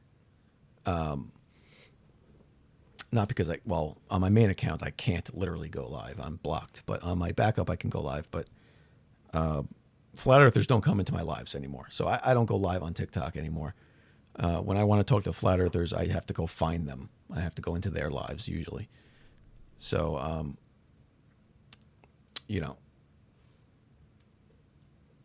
It's hard to do, but I got to go find them. Well, I guess the point is it's a lot easier on TikTok because you can just go hop into a random Flat Earthers live. The problem usually is they don't let you in there too long,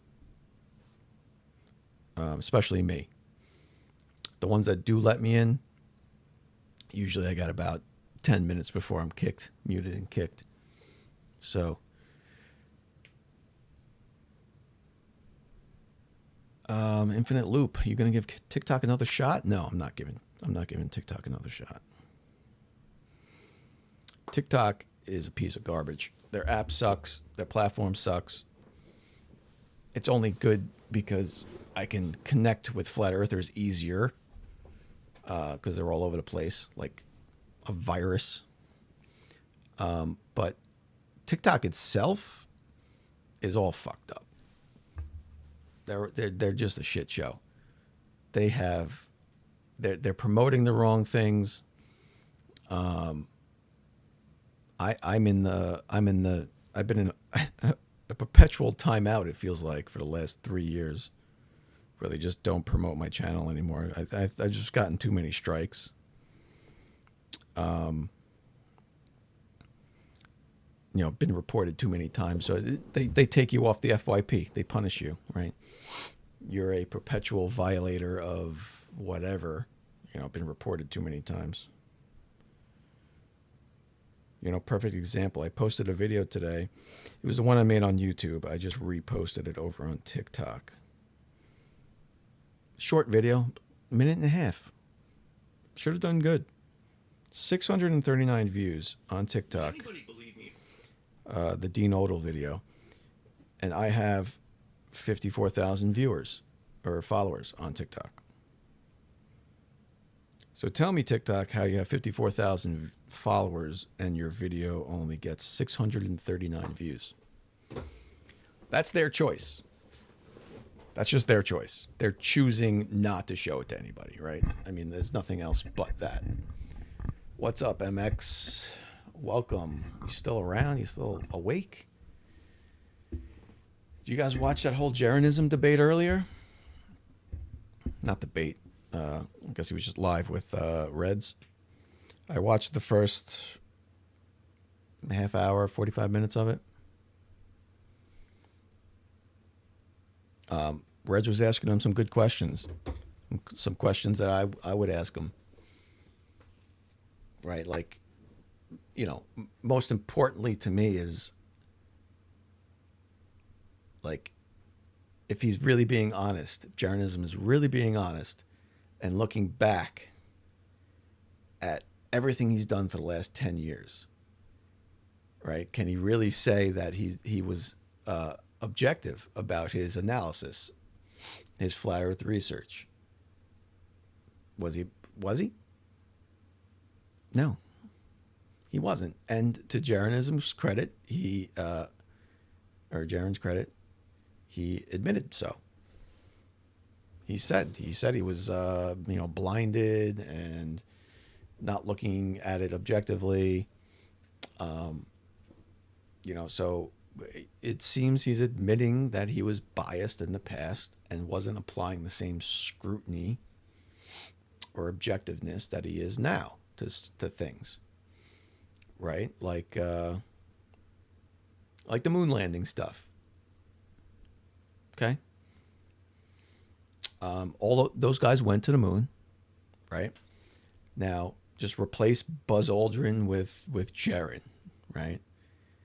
He came back from the moon, and now he's being harassed by morons who say they never went.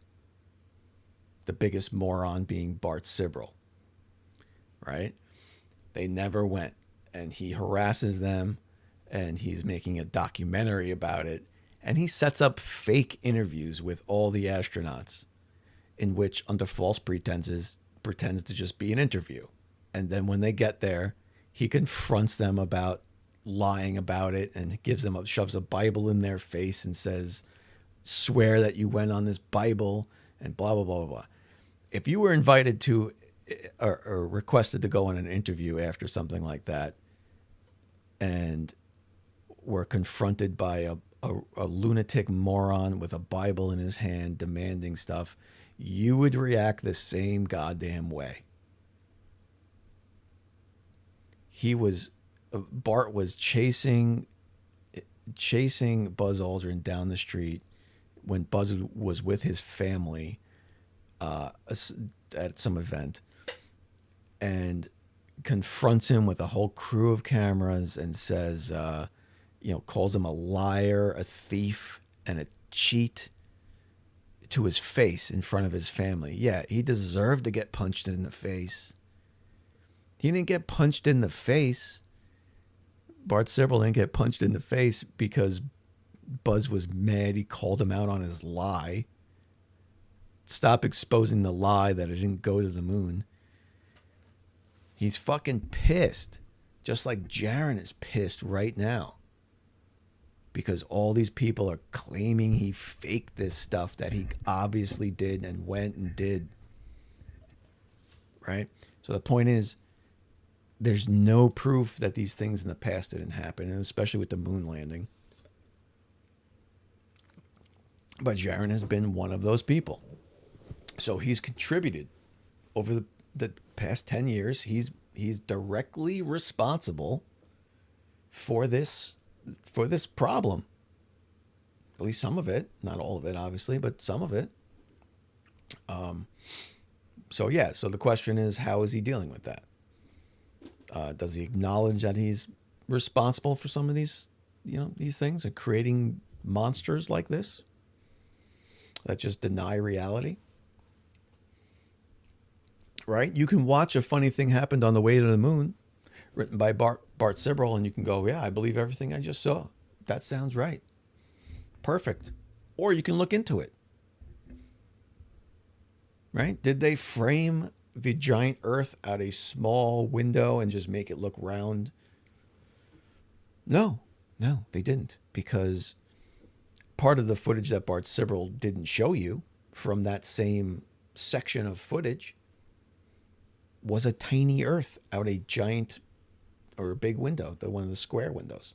And you see a little tiny Earth outside of it in video, filmed in video.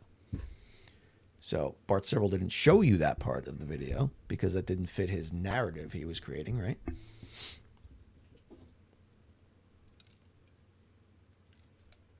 I guess the point is, does Jaron see that he didn't apply this same kind of objectiveness to these previous debunks? Because he's still going around. And he said it today on his Telegram. And I can't figure it out. I can't figure out where it is. And I have to listen to this whole Red's interview with him. Maybe there's some insights into it. But or maybe some of you saw it. You can let me know what's going on. But I will tell you what I read today.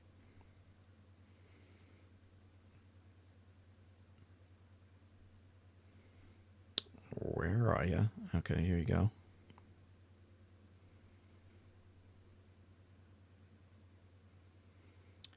Blah, blah, blah. Okay, this was my favorite part right here.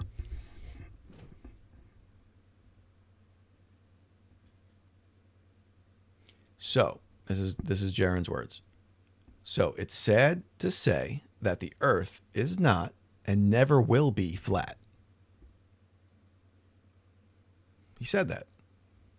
Okay? It will never be flat, is what he said. Okay? Just facts.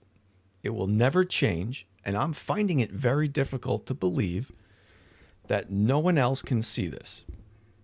Is this what we've become? That said, Earth measures flat. Water finds its level, and all that remains true.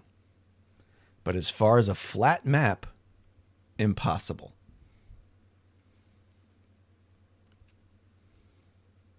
Okay. So if I was talking to Jaron, I would ask him to clarify this. What does that mean? Can anybody clarify? Does anybody understand what that means? How can you say, And let me read it again because I'm confused.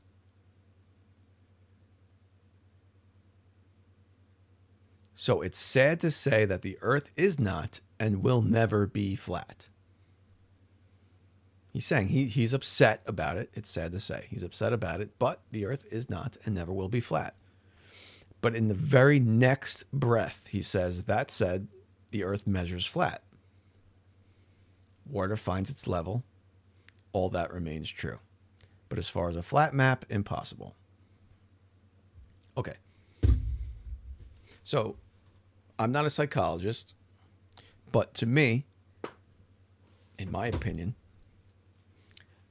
that's him still fighting with his inner demons. Right?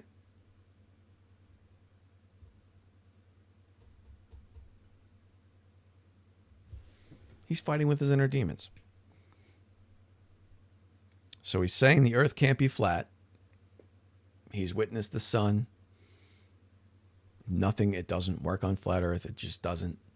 The earth can't be flat. But it still measures flat. So in his head, does he ever stop to think that maybe the reason he's saying the earth measures flat is because he's doing exactly to the people who've measured it to not be flat and shown those measurements with theodolites and auto levels over and over again. All he's done is do that to those people, what those people are doing to him right now. And I think he's getting there. I think he's getting closer. But baby steps, maybe.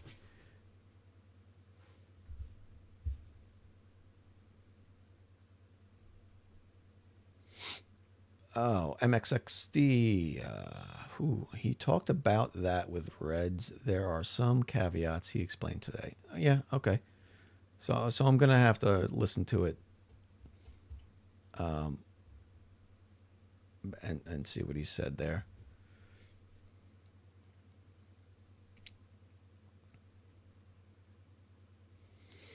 Yes, Gene covered it. Is that Jaron? Meaning, since everything is pointing down, the local area is flat, even water, saying you can't say flat or globe just by measuring local ground. Well, that is true. A local measurement doesn't tell you anything. A local measurement tells you what's happening locally, right? But flat earthers have hijacked this concept to claim now globe vision. If I measure right here in front of me level, and I hold up a level, I think I finally got rid of my level. If I hold a level here and it's level, that means I can just extend that level. If I had an infinitely long level from side to side and just kept going out with it, that's level. Level for me right here is level for everyone else everywhere. This is what flat earthers think level means, right? That's a bastardization of science, definitions, but they don't care. So when Jaron says the earth measures flat, right? That's particularly interesting to me because there's never been one flat earth measurement ever taken. Ever, of anything. I said that to Witsit once, and he tried to claim all of land surveying is that. Right? All of land surveying is a flat earth measurement. Because plane surveying assumes away curvature over short distances. That means they've measured flat earth. You sure about that? Or does that mean they ignored certain things over short distances, right? If you assume something away because it's irrelevant at the scale you're measuring something, that doesn't mean you've measured that thing to be that. That means you've made assumptions, right? The fact that geodetic surveying exists at all disproves that that's a flat earth measurement. He talked about that was caveats. I already read that.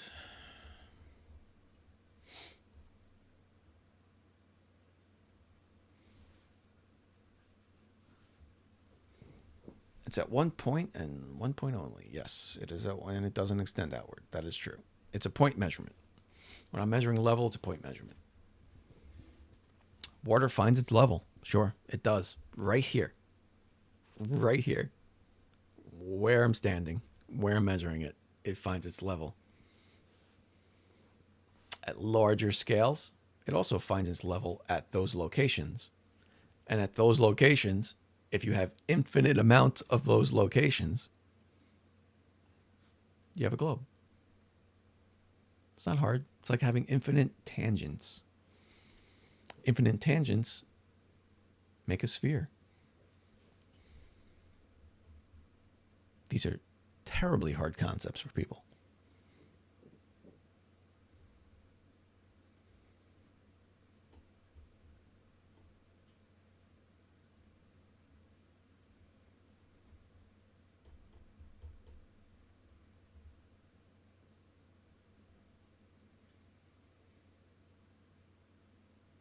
Yeah, that's so.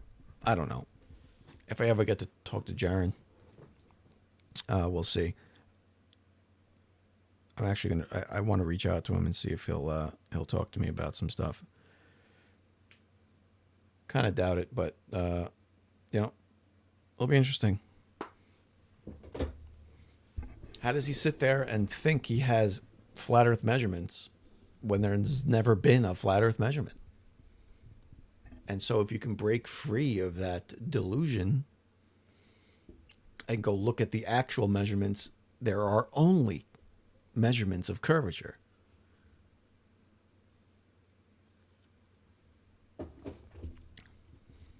Let's take a look at some.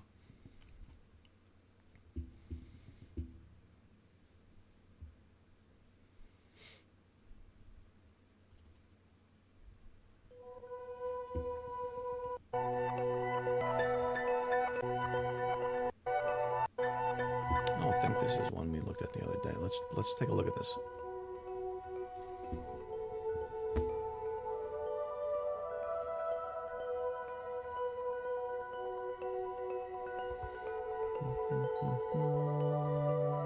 Display. There we go. Oh my God! You guys hear this?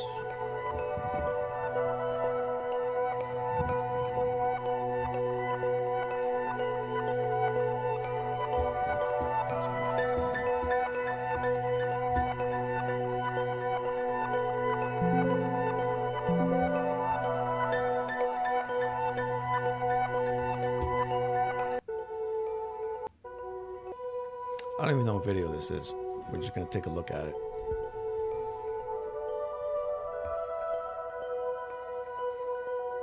All right, so we're seeing a bubble level.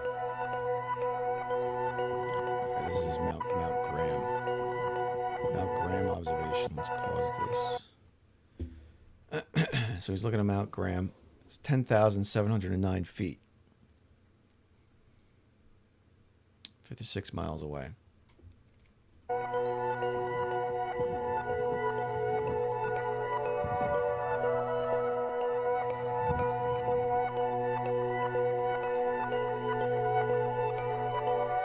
So he measured. Let's go pause that. So he measured 90 degrees, 1 minute and 40 seconds. His elevation is 9,011 feet. This was taken off his phone, where he was standing. The GPS, 9,023 feet. He also had an altimeter, 9,011 feet.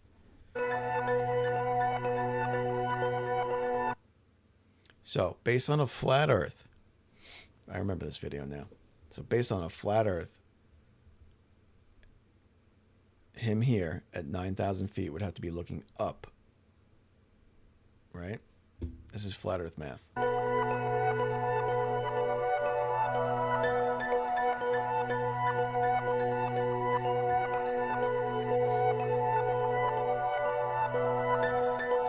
Based on his calculations, he pointed his scope.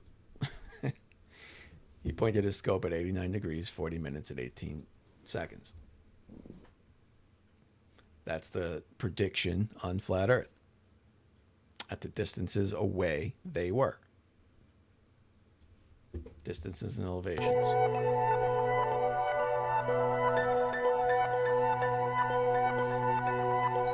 And he was way above the target.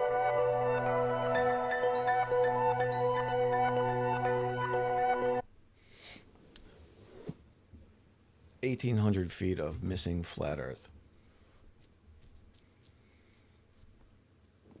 So this is a globe Earth measurement. This is actually a falsification of flat Earth, right? But it's still a measurement. These guys don't have any measurements ever of anything like this.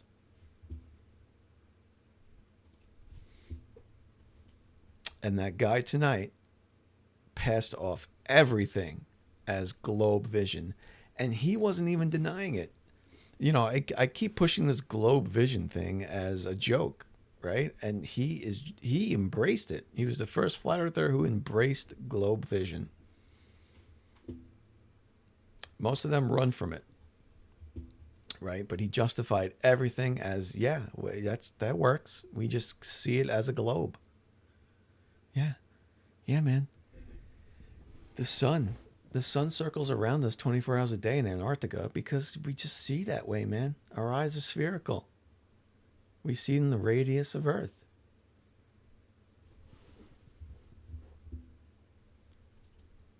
It's embarrassing. Flat earthers would like you to believe that without actually measuring, would like you to believe that the Earth is flat without actually measuring anything or coming out in a...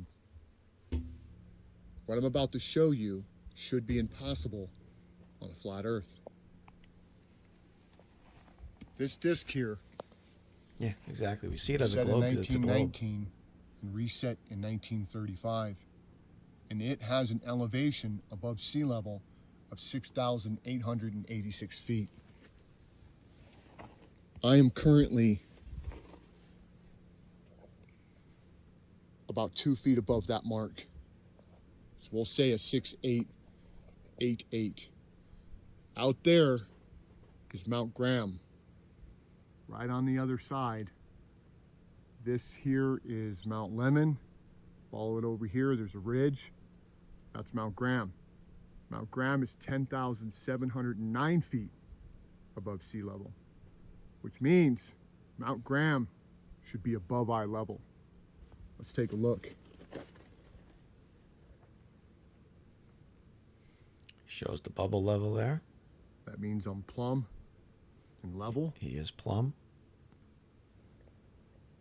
Now Mount Graham, no cuts, is 114 miles away, but it's 3,826 feet taller than I am.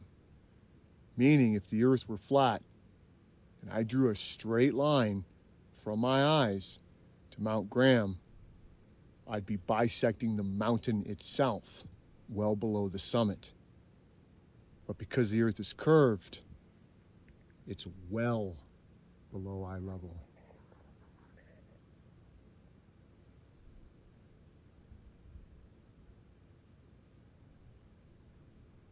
Yeah, I can't believe that guy was arguing globe vision.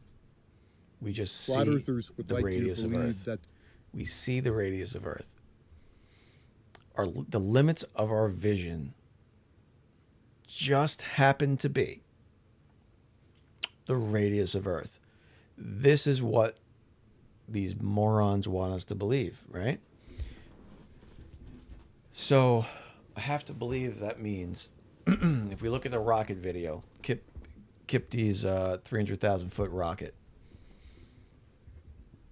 launch, rectilinear lens, shows Earth curvature matching Walter Bislin's model perfectly. The Earth is actually flat from up there.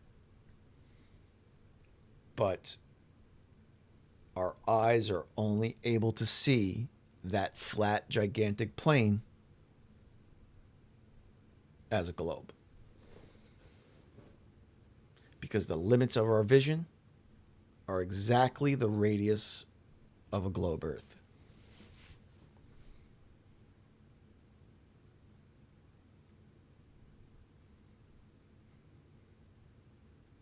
Doesn't seem convenient to me at all. It's well below eye level. So what do you see when you look through here?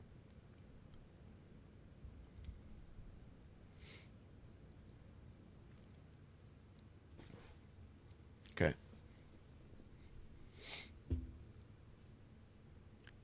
This is horizon drop. Right? If Earth was flat, you can do straight up geometry, trigonometry. Based on your distance and the angle to the object, you can figure out exactly where it's going to be, right? And it's not there. It's not there. It's below where that should be every time. Measurable Earth's curvature. Measurable curvature. That's what you're looking at. And they deny it. And apparently now the new talking point going forward is going to be globe vision. You heard it here first. Globe vision. That just proved the curvature of the Earth right there. And you can't refute it. This guy does this endlessly. And he'll gladly go out and teach you how to do it yourself. Let me just watch that one. Back out here at Thermalito Lake. He did this at the Salt Now Flats. I'm going to be odd back from position 1, minus out. I've got the rod 0, 0. So now I will slicing.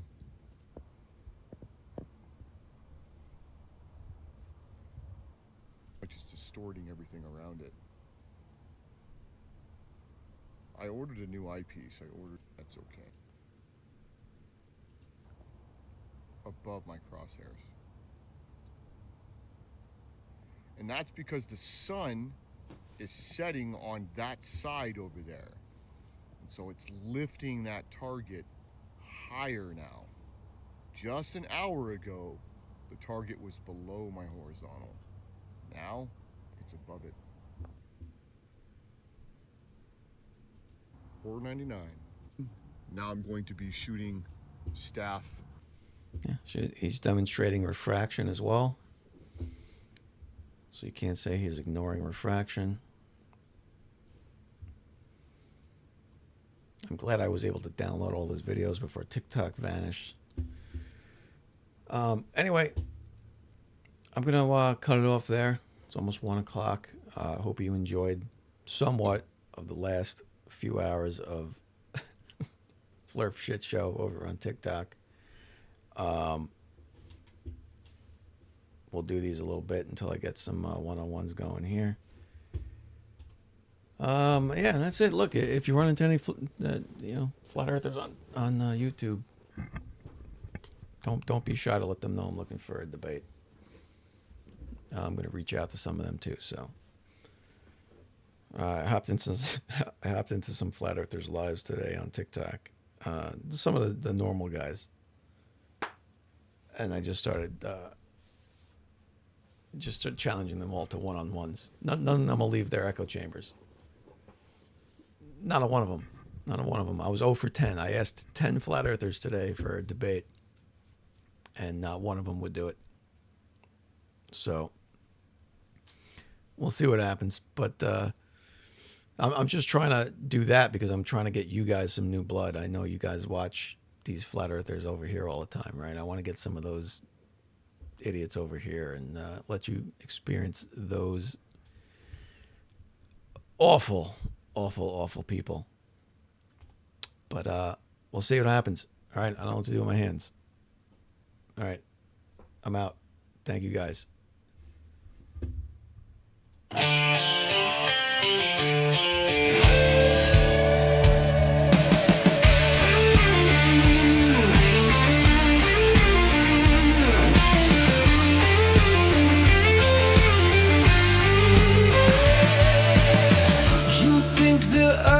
Flat, oh please say off the world's edge in the breeze.